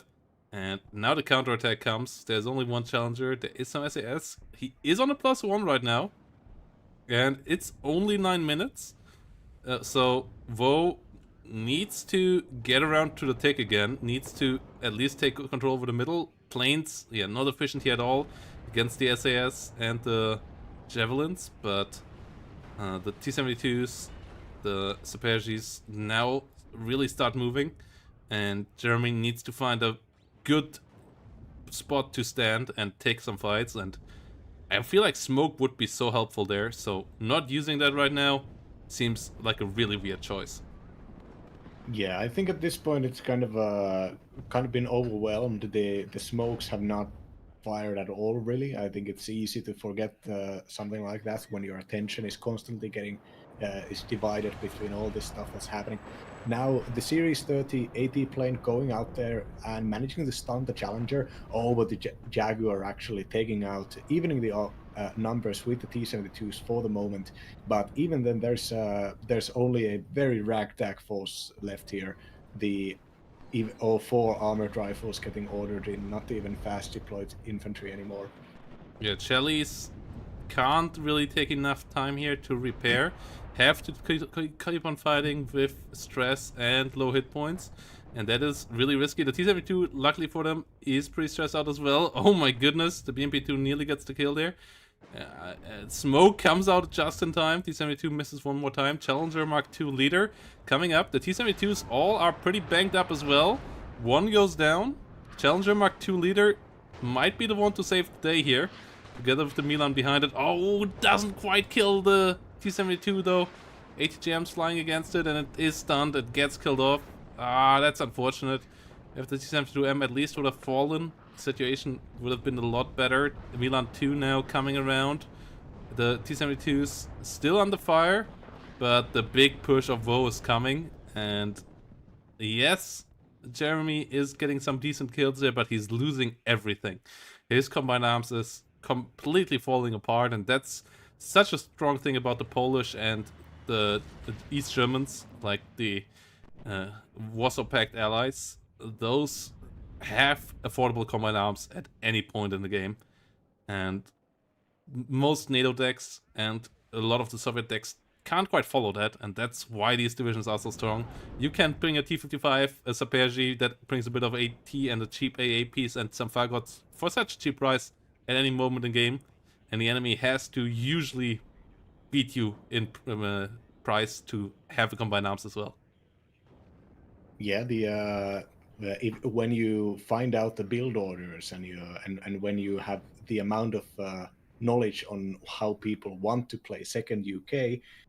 If you have the initiative with just a few units, with your Salamandras, maybe your MiG-21 bombers, and of course your Honker Rus Spec Ops recon infantry, the somebody like Woe just playing around the opener expectations Oh, of 3 warriors second dying UK. there. Oh no. That was, I think that was it. Those warriors were supposed to be the linchpin of the new force to be brought around for Jeremy, and that just fell apart completely. All warriors are down. At least a couple of the armed rifles did survive, but there is no combined arms here on the battlefield anymore for blue side and red. Yes, red lost a lot of forces, but there are still ZT-23s, there are still a couple of tanks, there are still ATGM teams and Sapiersis around all of this, and that means red can still push on, even though they are low on forces as well. Well, blue just takes a bad engagement time and time again because they can't deal with one unit or the other, and Oh, right now it's finally CT-72s. the MLRS getting counter batteried here.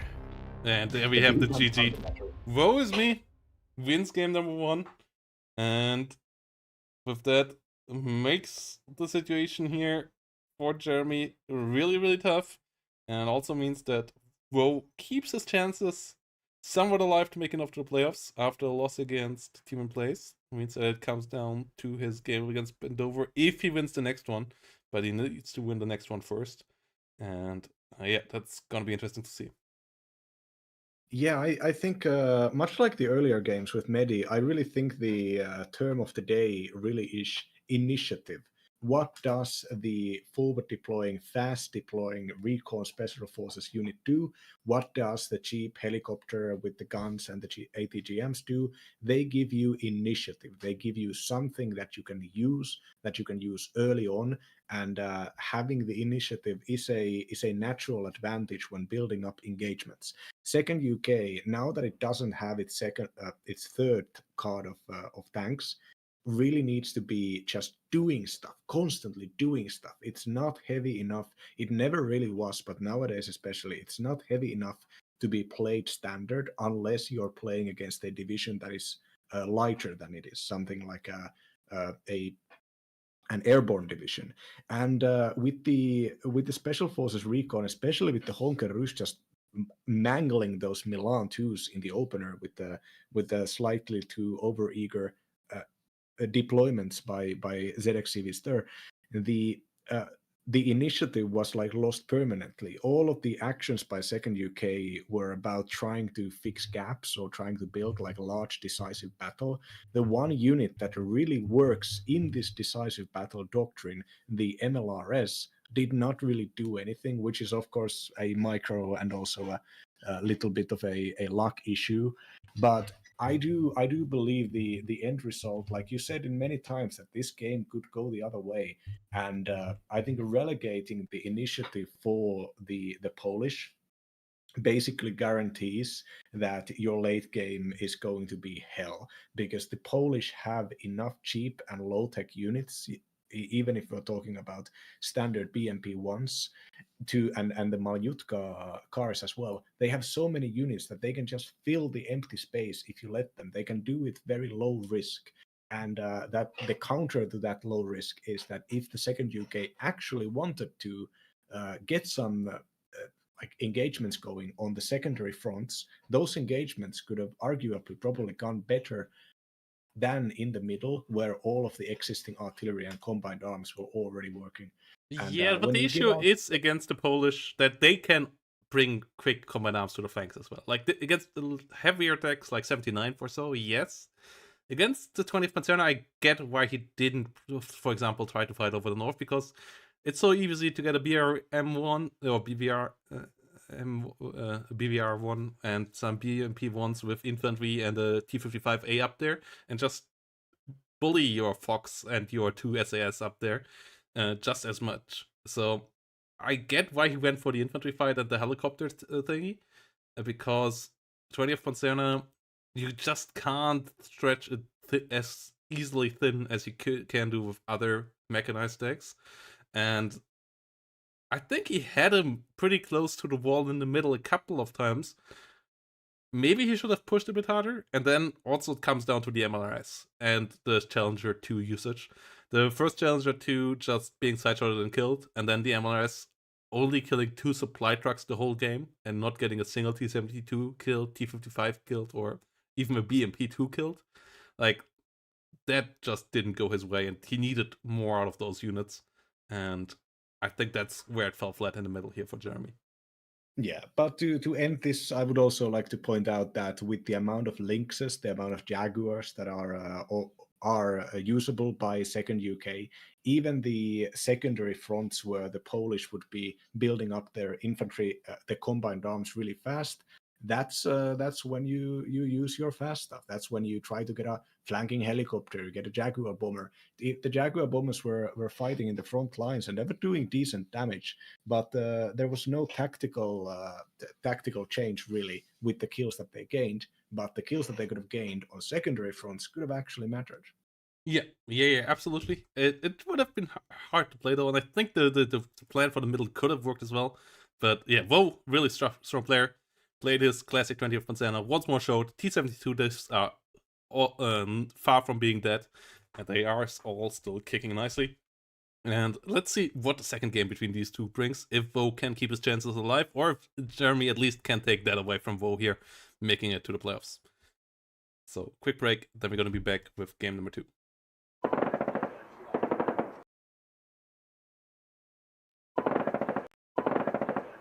So, let's see if Woeisme can keep his chances alive, or if Jeremy can ruin that, if Civister can come around here. So the matchup is going to be a hot one, as we have the lovely 27th guards versus the lovely 79th guards. A classic Soviet matchup here with two mech divisions. But before we jump in, one quick shout out to the Match Arena page here, where you guys can help out funding the prize pool of this whole shenanigans. And big thanks to Tom Wigging here, coming around with $50 in the between the last stream and this one. And that means we are at $165.25 already. And you don't even have to do it that way, guys. You can also help out by clicking the claim code button, like a lot of the other lovely people here already did, adding 25 cents to the price pool completely for free, just by clicking this button here. And link is in the chat right now. So if you want to support us there, that would be great. And then also, if you haven't followed the lovely Chloride over at his channel, then you should do that right now as well. And check out his lovely single YouTube content, his lovely WARNO gameplay, and political debates. And yeah, with that said, Chloride, what do you think about this?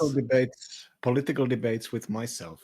What I'm really thinking here is that this is a very interesting situation where 27th, the blue units here, actually seem to have the initiative in the opener. The Spetsnaz Svedka, even though it does not get airborne deployment as it used to a long time ago, is still transported in the BTR 80, which means 100 kph. And with the going against the Spetsnaz GRU, they will be there first. And the BTR 80s are powerful enough and actually have smokes, so they can support and fight against the Spetsnaz GRU pretty easily. And also a very expensive recon attack coming from the blues around Anna, two of them going in the middle, one of them going the southern flank. So nothing crazy, but still a pretty big investment there. Obviously preparing for like expensive equipment, heavy tank fights. If you're playing 27th, you want to be fighting on long ranges. You have the ATGM advantage against basically everybody, especially against other pack divisions.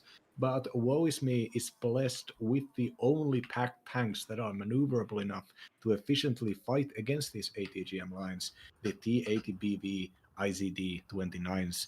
And with the recon helicopter going out there and getting some perfect information, and with the more versatile and powerful air deck, the longer range air defenses, and the in the end pretty similar but still a slightly more powerful tank tab, I think the 79th is the slower division here. I think the only big consideration for 79th is the 79th, despite being the heavier division, kind of needs to win in the mid game, because if the ATGM network goes fully online, if the planes of 79th, aka Woe, get taken out here, the end game might actually just be like unbreakable long range fortifications with Jeremy. Yeah, I would also like to know what the chat thinks is the better deck out of these two currently, as 79 for sure was undoubtedly the better division the last patch, but they lost one of its main units with the OSA. It allowed them to bring up a really strong anti-helicopter and general anti-air unit with a real fast speed down the road quickly on the beginning. They now are back to track AA. Tunguska got buffed a bit as well. They are on both sides, but I kind of would have loved to see Jeremy using the Mi-24K and a bit of an helicopter air opener here, abusing that change and the loss of the OSA. But we will see a classic opener here from both. Jeremy usually not the one to do some shenanigans like that, but I feel like that could have taken Vo completely off guard here. And both decks for sure have their strengths and weaknesses. I played the 27th lately, did my latest deck deep dive on this deck, and it still feels powerful, but it for sure feels a bit more clunky. The Motostrelki RPG 22 with the cheaper BMP2 and the ADBV ICD for sure still feel pretty great in 79th. But yeah, as you said, the late game with the BMP3s, with the BMP2 AGs, likely gonna be Jeremy's here. Protoss, I gotta ask you something. Did you press play? Well, yeah, I did. Okay, because I press play and I'm already like 3 minutes in the game. The game just started for me. I'm at 39.52, 39.50. Interesting. Okay, well, I'm gonna wait. So yeah, both sides units are now moving in and starting to run into each other. ZU-23 here, moving in, moving up, and Spetsnaz GRU moving through the center. As yeah, ADBV IZD 39, 39 remaining by me. So yeah, let me know when where are you at? I'm keeping a tab. I'm at 37.57. I'm keeping tab. Okay. TADBV moving in. Maybe you had it still on double speed? BMP2s moving forward. Okay. Weird. I might have to check real quick, guys, if I have it on half speed. Oh yeah, I have it on half speed. That explains a lot of things. Because I also was wondering how slowly these units are moving. And yeah, now everything moves on the normal speed. And we're going through this in the normal time. BMP2s moving up here. MI2 coming in with the normal sound and the normal speed as well. And yeah, 39 minutes remaining as both sides clash here. 1 minute into the game. Spetsredredka losing the BTR-80 and getting stunned down there. The Spetsnaz GRU getting the advantage. Otherwise, with the BTR-80, the 60 Vistas unit should have won this fight, but now the Spetsnaz GRU special forces advantage, and especially with the suppression, they likely gonna win the center here for Woe. And that's an issue here for our player in blue. But Jeremy seemingly getting the north and has a good amount of forces to hold Anna. So it could be worse. And if we can stop the Spetsnaz GRU and the BMP2 comes in the middle, oh, SU-22 cluster run, SU-24 cluster run gets so much value and does survive against the Tor. Oh, that was a great one. As yeah, only 2 minutes into the game and we already have a massive swing here. Jeremy now on the back foot, has a BMP2 still in the south with Recon. TADPV falling back, but 2 TADPV IZDs now hunting and for blood, trying to push down the middle. The BMP2 needs to get some hit there. Oh, it gets hit. Oh, it gets a side shot for the massive hit here. 37-40. ZU-23-2 gets around. TADPV comes around, gets some good shots out. 37-30. And yeah, I think we're back in business, aren't we? Yeah, Woe's taking some free ground with the Spetsnaz crew in the middle, moving it even further. If Woe can get the Spetsnaz crew there, they can both hold the reinforcement route and have basically perfect information on any reinforcements that are coming for Jeremy. So Jeremy really wants to control the crossroads. Now the rest of the recon units are moving up. They're kind of smelling blood here, realizing how much stuff they killed so far. And yeah, there's pretty like decent investments for the Blues up north here, and every second here, the unit advantage in the southern attack is going to go down with all of these infantry reinforcements and the Su-17 AT plane coming down. No, so now here is the moment. Here is the overextension going to happen. Is the Tunguska going to go down? What is going to be? The Tunguska goes Ooh, down. Oh, yeah, huge! big kill there. Still believe you're still 1 or 2 seconds ahead of me. Okay. Thor falling back here. 36, 21, 20. As BTR Mutstruck is coming forward. Tor, nearly gets hit there. BMP-1 PG gets the UWATs. And yeah, the Tunguska kill is big. That allows helicopters, that allows the next Su-17 here to come around. The Mi-24P on the other side is scary as well, especially with the Tor nearly dying. But with the TADPV IZDs currently being somewhat combat inefficient, and with Jeremy also being on a +5 here, and Vone only getting into Anna, not quite getting into Ivan, the situation is still manageable for our player in red. Yeah, the kind of woe situation is now that there's going to be like an immense concave, then the concave is going to be filled with ATGMs.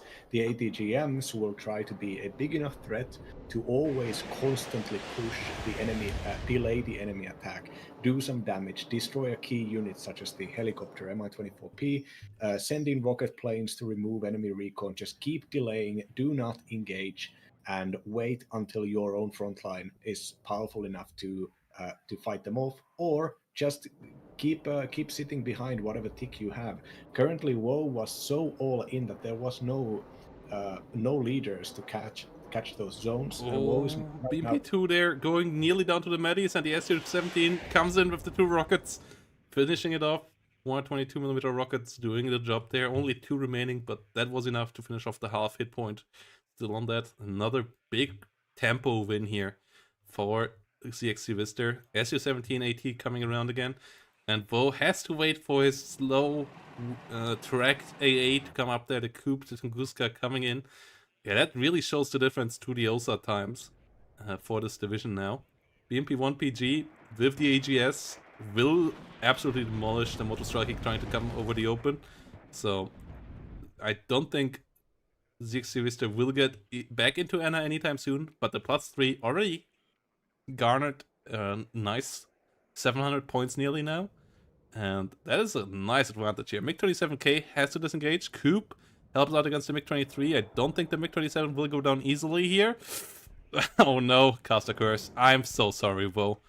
I'm really sorry. The stress out MiG-23 getting double hit there with those missiles. That's unfortunate.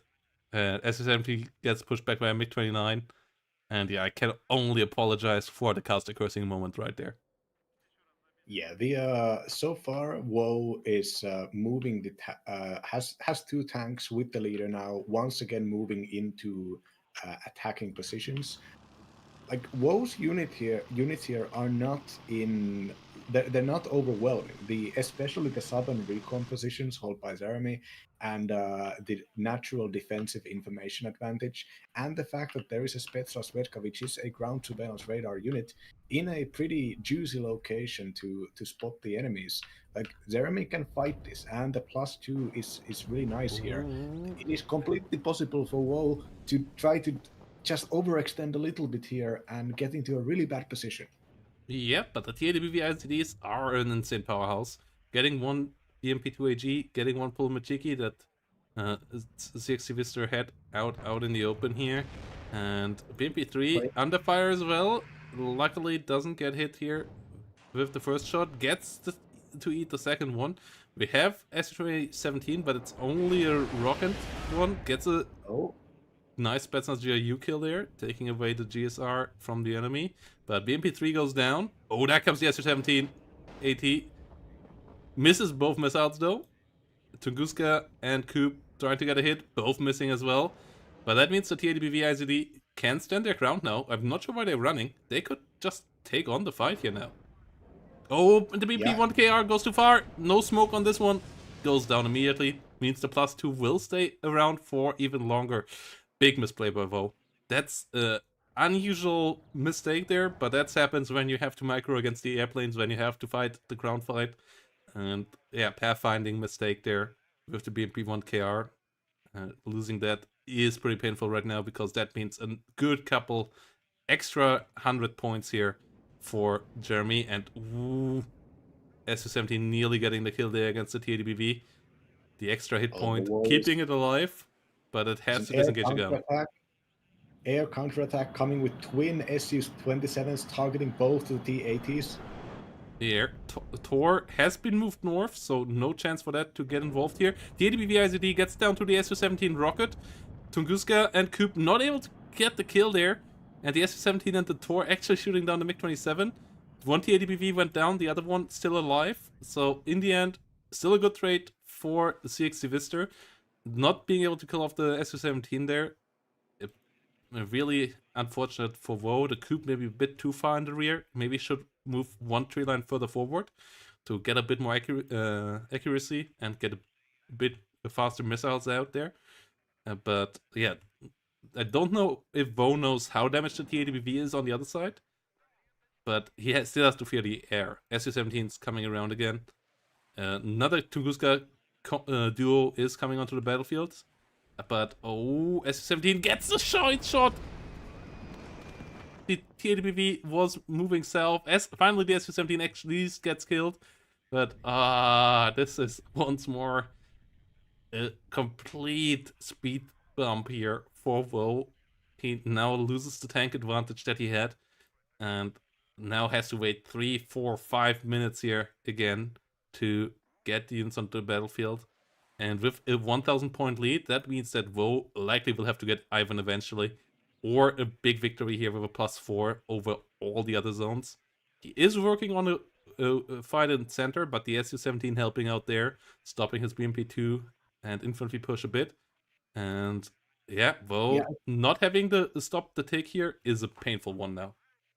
Yeah, Woe's attack up north is the one that's going to bear fruit. I think Woe does have the airplanes, and Woe maybe even has even more planes that we haven't seen that could maybe help him win the engagements up north.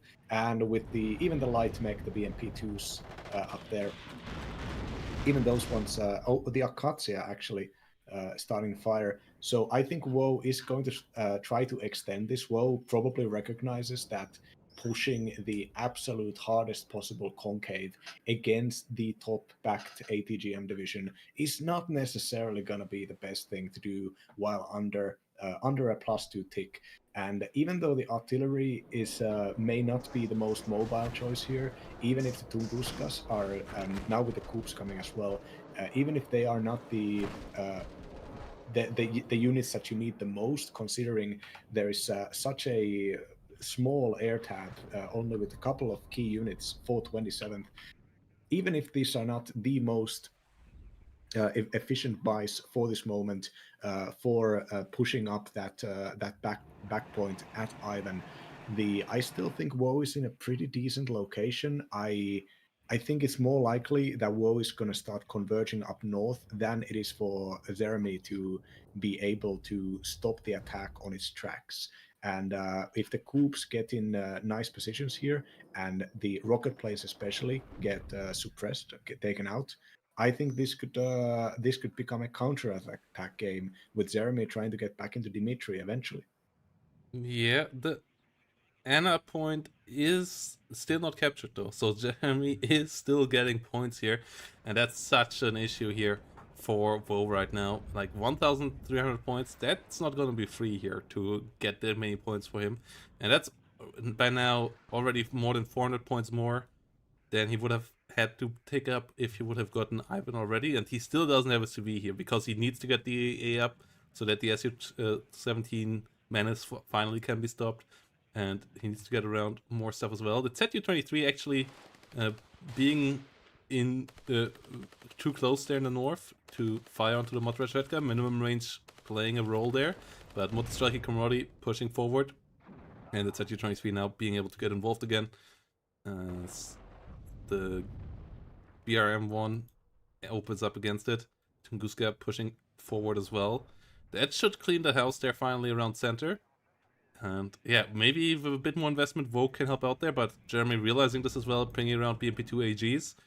And also with a big counter push towards Anna now. Okay, this is risky, but if that succeeds, Vogue is in a world of pain. Yeah, I think Jeremy also seeing that Woe is trying to branch out up north and getting the information about all of this AA being out there, kind of probably smelling that this is the place to push. SC-24 coming around though, TADBV in trouble, and that could stop the push already. Second cluster bomber coming around for the BMP3.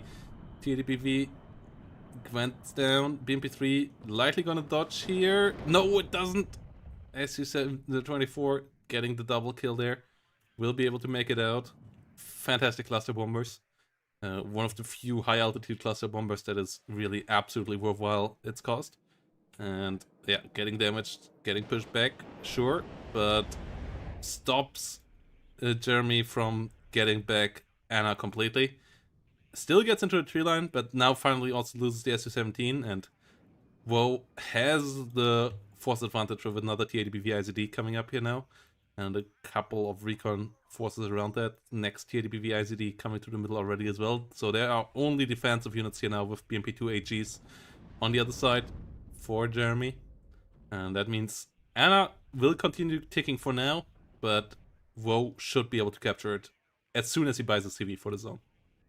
Yeah, the BRM-1K in the southern spotting position for Woe is immensely powerful. Like being able to see all of these movements here means that the Conquerors and T-80 units can move into positions to catch them. The BRDM-2 Conquerors already opening fire here, and this is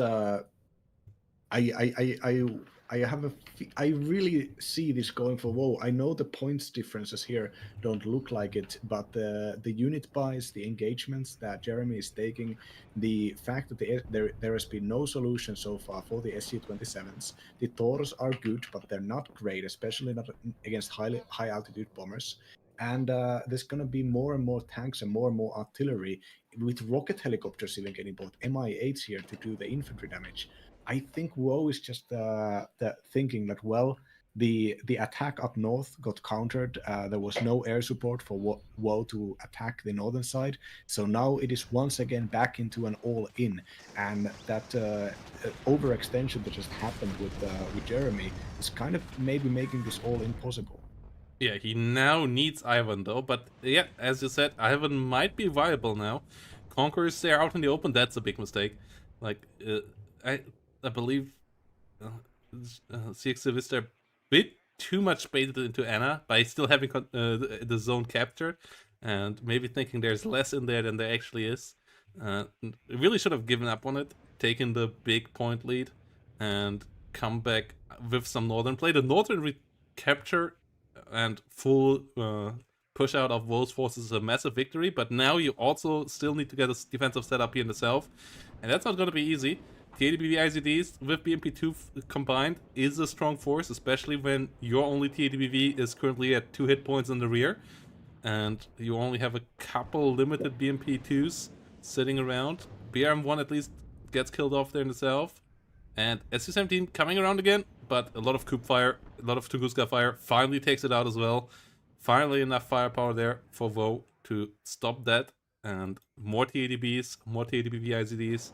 Pushing forward, BMP2's getting taken out, and this is a scary position now to be in here for our player in blue as the TADBVs push forward. At least there is still a lack of supporting forces for Woe. A couple of BMP2Ds finally coming forward again.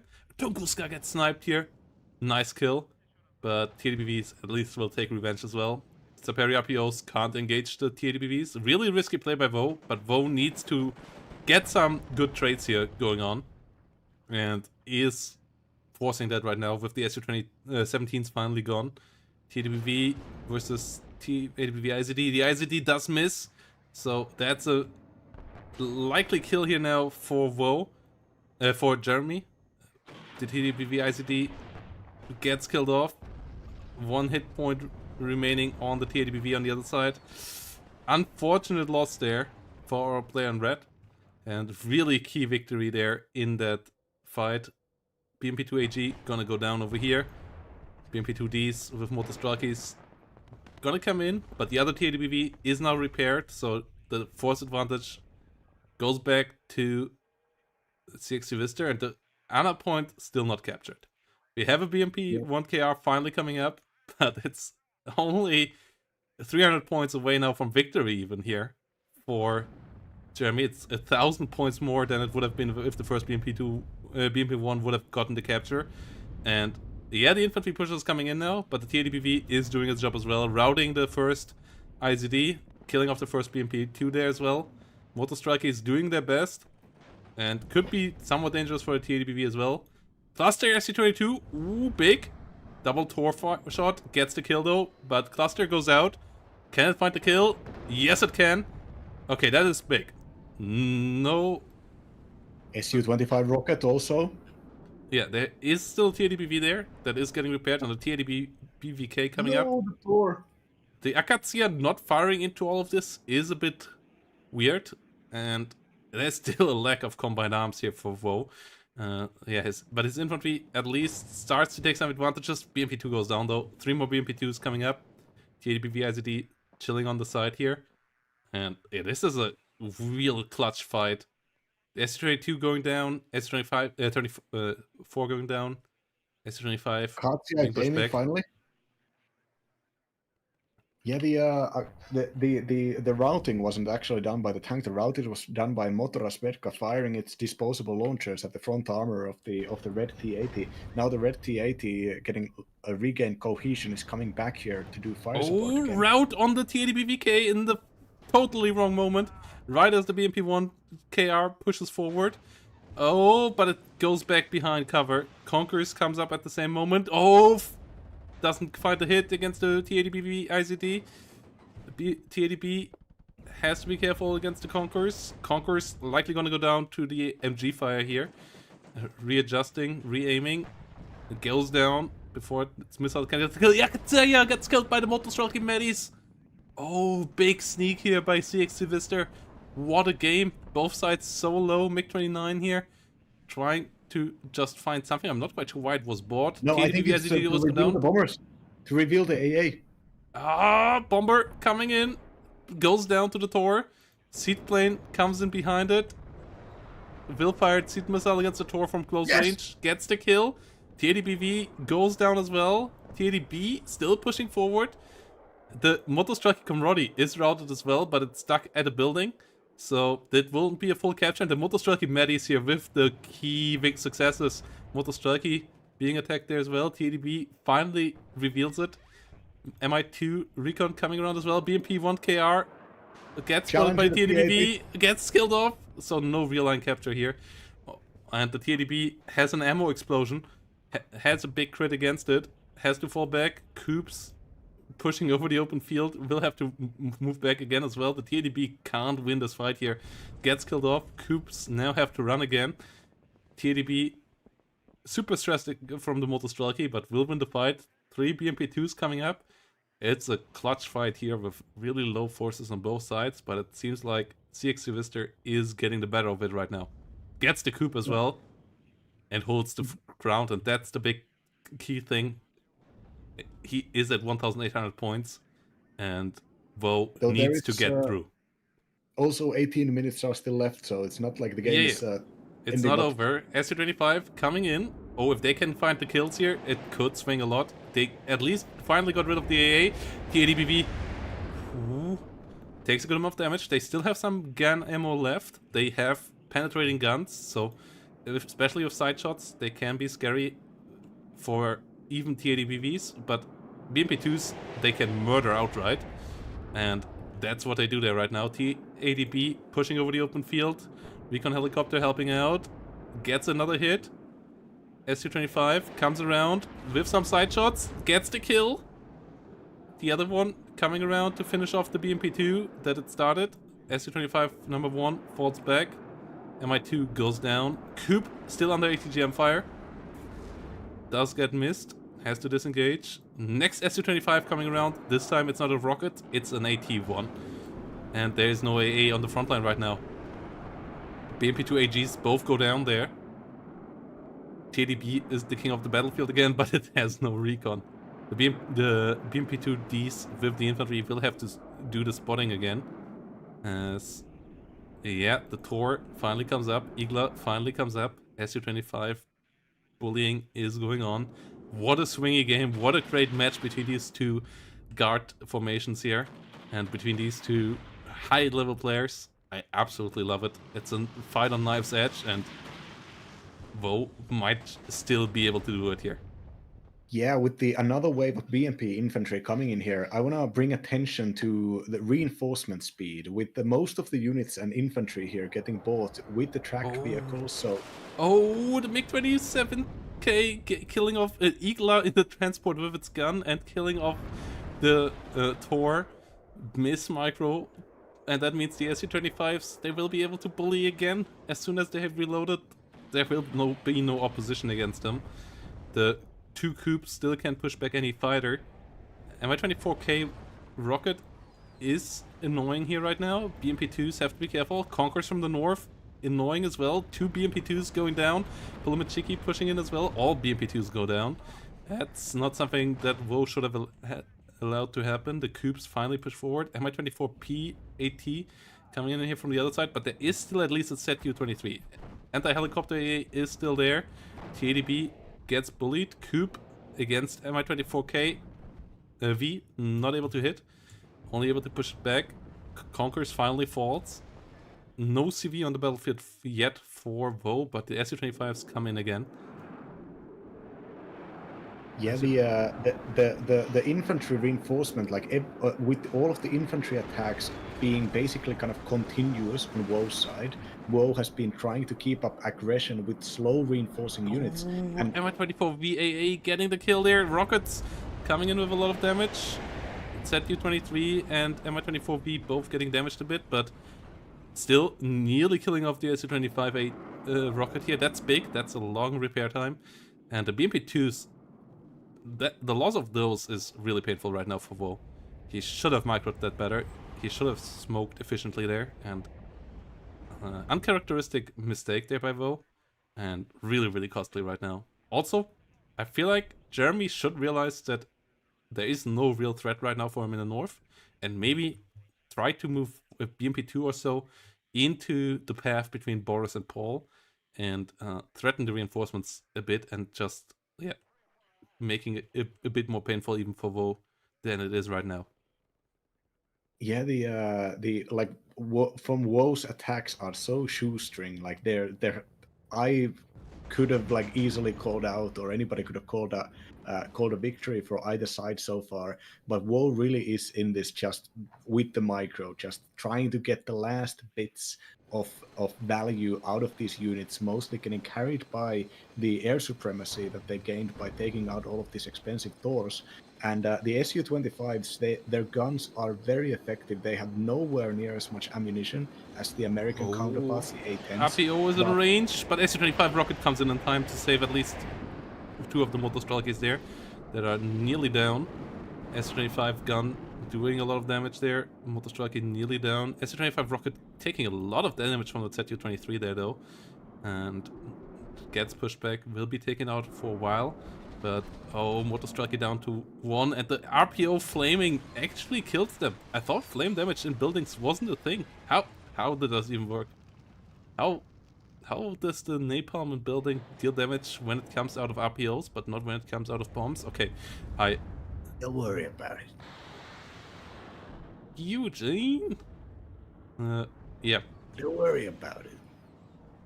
Coops, one of the Coops ran out of ammunition, now 2 ammo left for the other one. But okay, the MiG-29 card is being bought by Jeremy. There are 2 cards of ASFs, the MiG-23 molds and the MiG-29 currently challenging the other MiG-29. does not get the its money's worth out of this plane because the Su-25 is getting out there. Fortunately, it is not an AT variant, but it's still a big enough threat to force the smoke out. Yeah, we have another Su-25 rocket coming around. And the lack of motor strikers on the front line now, really painful for Woe. The lack of BMP2's fire support, painful as well. BMP1 KR coming up, motor striker coming up as well. Finally trying to get the +4, but 2 TADP VK on the other side against only 1 TADP there. And the Su-25 gets pushed back. No plane support here right now. The cluster Su-24s are both down. So, and the Su-25s all are pushed back, I believe. MiG-27K seed coming in. That actually has a gun with 5 damage. So that actually can do gun runs. And maybe has to do them here to help out with all it can. If you already have it, you might as well use it. Spotting enemy AA and use the gun if you can. And that's what Woe does here. Side shot set up for the MiG-27K. And it gets some decent hits, but no lethal damage there. Yeah, the routing happening immediately, which is a huge bonus here, maybe saving Woe's tank from getting double tapped. And yeah, but with so far, what I'm thinking here is that the infantry reinforcement advantage is the one thing that that is holding this for the Blues. The fact that every infantry reinforcement, with infantry getting played in the standard way where you kind of force them onto the zone and have them do the fighting, whether there be fire support or not. The having guys replace fast, having helicopters or like faster Humvees or trucks bring your units, you can keep up this pace. But the difference between the distances is so huge. And even though Jeremy also buys their units largely on these pretty slow tracked vehicles, the speed advantage or the disadvantage with the tracked vehicles is not showing because this is so close to the spawn. And this means that there is just, no matter how well Woeisme is trading, not getting that infantry advantage, not getting to the west part of that zone, has been kept largely by this recon disadvantage. This shows how having the, for instance, first UK, we saw it earlier. First UK does actually get helicopter transported infantry. A lot of American divisions also get air troops. Oh, Motor Strike Meddi get the CV. Now Woe doesn't have enough time. Woe now needs points to the north as well. He has a TDVK coming in, but it's only 9 minutes 34. Well, it might be close. 160 points per minute, but yeah, it's not enough. Even if he has 10 minutes now, 160 points per minute will only give him 1,600 points around that, and then he will still be behind. So Woe also now needs a northern point, and those are too well defended. Woe is running out of time here. And yeah, now Woe is buying these BTR transported Saperi RPOs. You can just see how fast they are in practice compared to the BMP2s. Of course, it doesn't look like much, but in game terms, it's massive.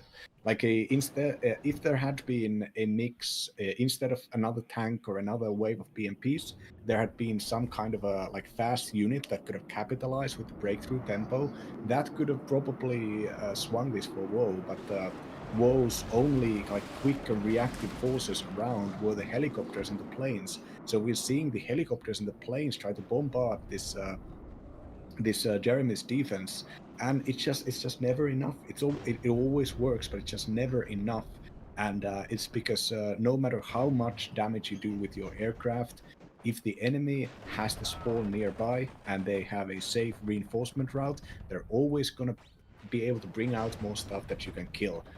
Especially if you are attacking into positions where you can be hurt by side shots and such.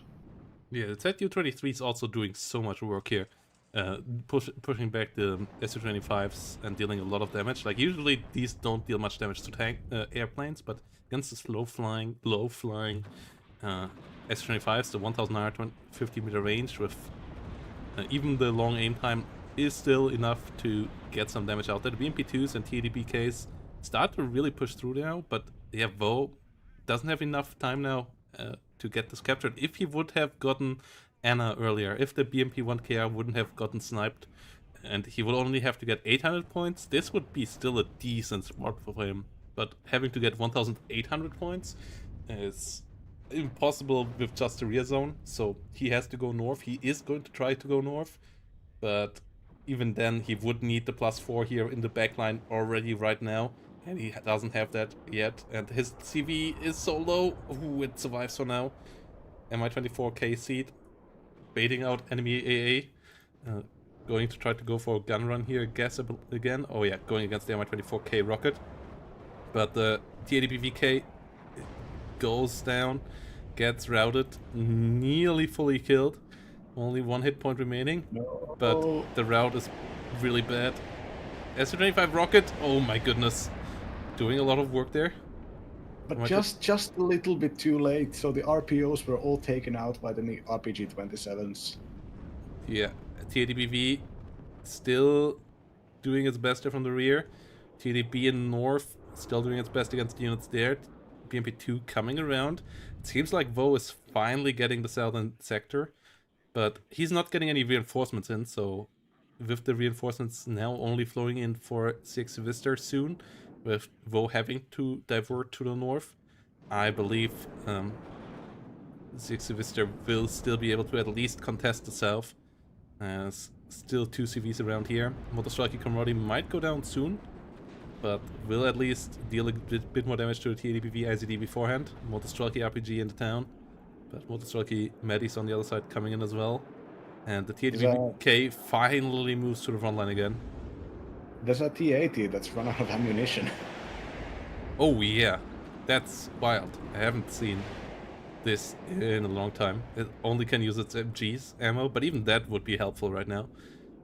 There's a Ural close by, so could go there. ZU-23, still annoying, but the Su-25's doing their work, but only 5x25. This is not enough. Even if he gets the whole map now, he wouldn't get enough points. Yeah, even if he gets the whole map now, he wouldn't get enough points, so Jeremy wins this game. And with that, Woe's chances of making it to the playoffs have been eliminated as well. And Jeremy actually keeps his chances of staying in Division 1 alive, because both of these players only have 1 point so far. So if Bendover wins against Woe, then they are scored in points there as well. Yeah, I mean, this game sure was a doozy. We've seen so many perfectly executed like build-ups, so many perfectly executed late game or timing attacks, whatever we want to call them, and this one being a Woe all-in into a heavily defensive recon ATGM deployment from Jeremy. Just the woes all in worked, but just never well enough. There was too many gaps, too many lost units. Even when WoW did well, I think the securing of the air supremacy happened too late. The bombers were doing good work, but there were always just too many units getting lost in the ground fights for WoW to actually invest in the necessary numbers of Su-25s to actually get their damage, the damage out there. And all throughout the mid game, behind a huge tick by Jeremy, that's when the killing the Thors and the AA systems, that's when that game started. It should have started earlier, but just the opening countered the tank all in just well enough to prevent this. The points were not used efficiently. There were times when WoW had to heavily invest like multiple minutes income into air defense while losing their ground units. There was the secondary attacks that I very much supported up north were never ended up to being anything, largely because there were no bombers to go with that. A helicopter and a bombing aircraft, or maybe the Seed and a helicopter, could have probably gotten a lot done up north, but WoW just didn't have the points for it. And that really just comes down to positioning and unit knowledge and just excellent smoke micro from Jeremy's part. Yeah, really well done job there by Jeremy in the defensive play up north, like retaking that against Woe's counterattack while still not over investing there was well done, and that saved him the game here. If Woe would have gotten a foothold in the north, that would have been GG as well. So yeah, really well played there. The counterattacks on the south were both clumsy a couple of times there, but still, when it came push to shove, both played a phenomenal game there, fighting hard on both sides. And yeah, Woe not quite able to get the points at the beginning and getting the points in the end there. And with that, Jeremy rightfully taking game number 2 here, both getting 1 point on the scoreboard and both having 1 point on the scoreboard so far. So it stays relevant here now. And yeah, with that said, it's still too hot here, I think, to continue in Germany. We have a pretty hot streak. It should be cool on the weekend, so we're gonna continue there with more casting. We're gonna have a stream on Thursday with some Warhammer 30k action, where hopefully there this time not gonna be any crashes. All crashes should be eliminated now, and there is new content in the mod as well. So I'm really excited to play the Warhammer 30k one. And yeah, more casts on the weekend, guys, coming your way. But for now, thanks for watching. Any final words from you, Chloride?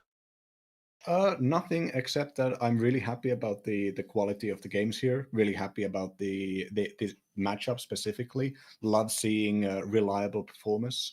My like back when the game was in early access, there were people saying that the competitive scene had such a low quality of players that players didn't really know what they were doing. And of course, when you're in early access, this is always going to be the case.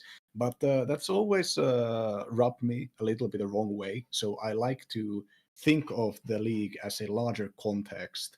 And I think if somebody at this point, as a new viewer, gets into watching the game, the standard of stuff that we're seeing, the skill and the thinking that's happening out here, it's so much different than what it was just a year ago, even. Yeah. And with that said, we gotta send you over to Bokoen, who's playing some AoE 4 team ranked. And as someone who has a spot in my heart for AoE 4 as well, let's see how terrible those games gonna go. And yeah, see you all around next time, guys. As I said, stream on Thursday, and then more WARNO League on the weekend, where we're really gonna see who makes it through the playoffs. So see you all there. Bye bye, and have a great day.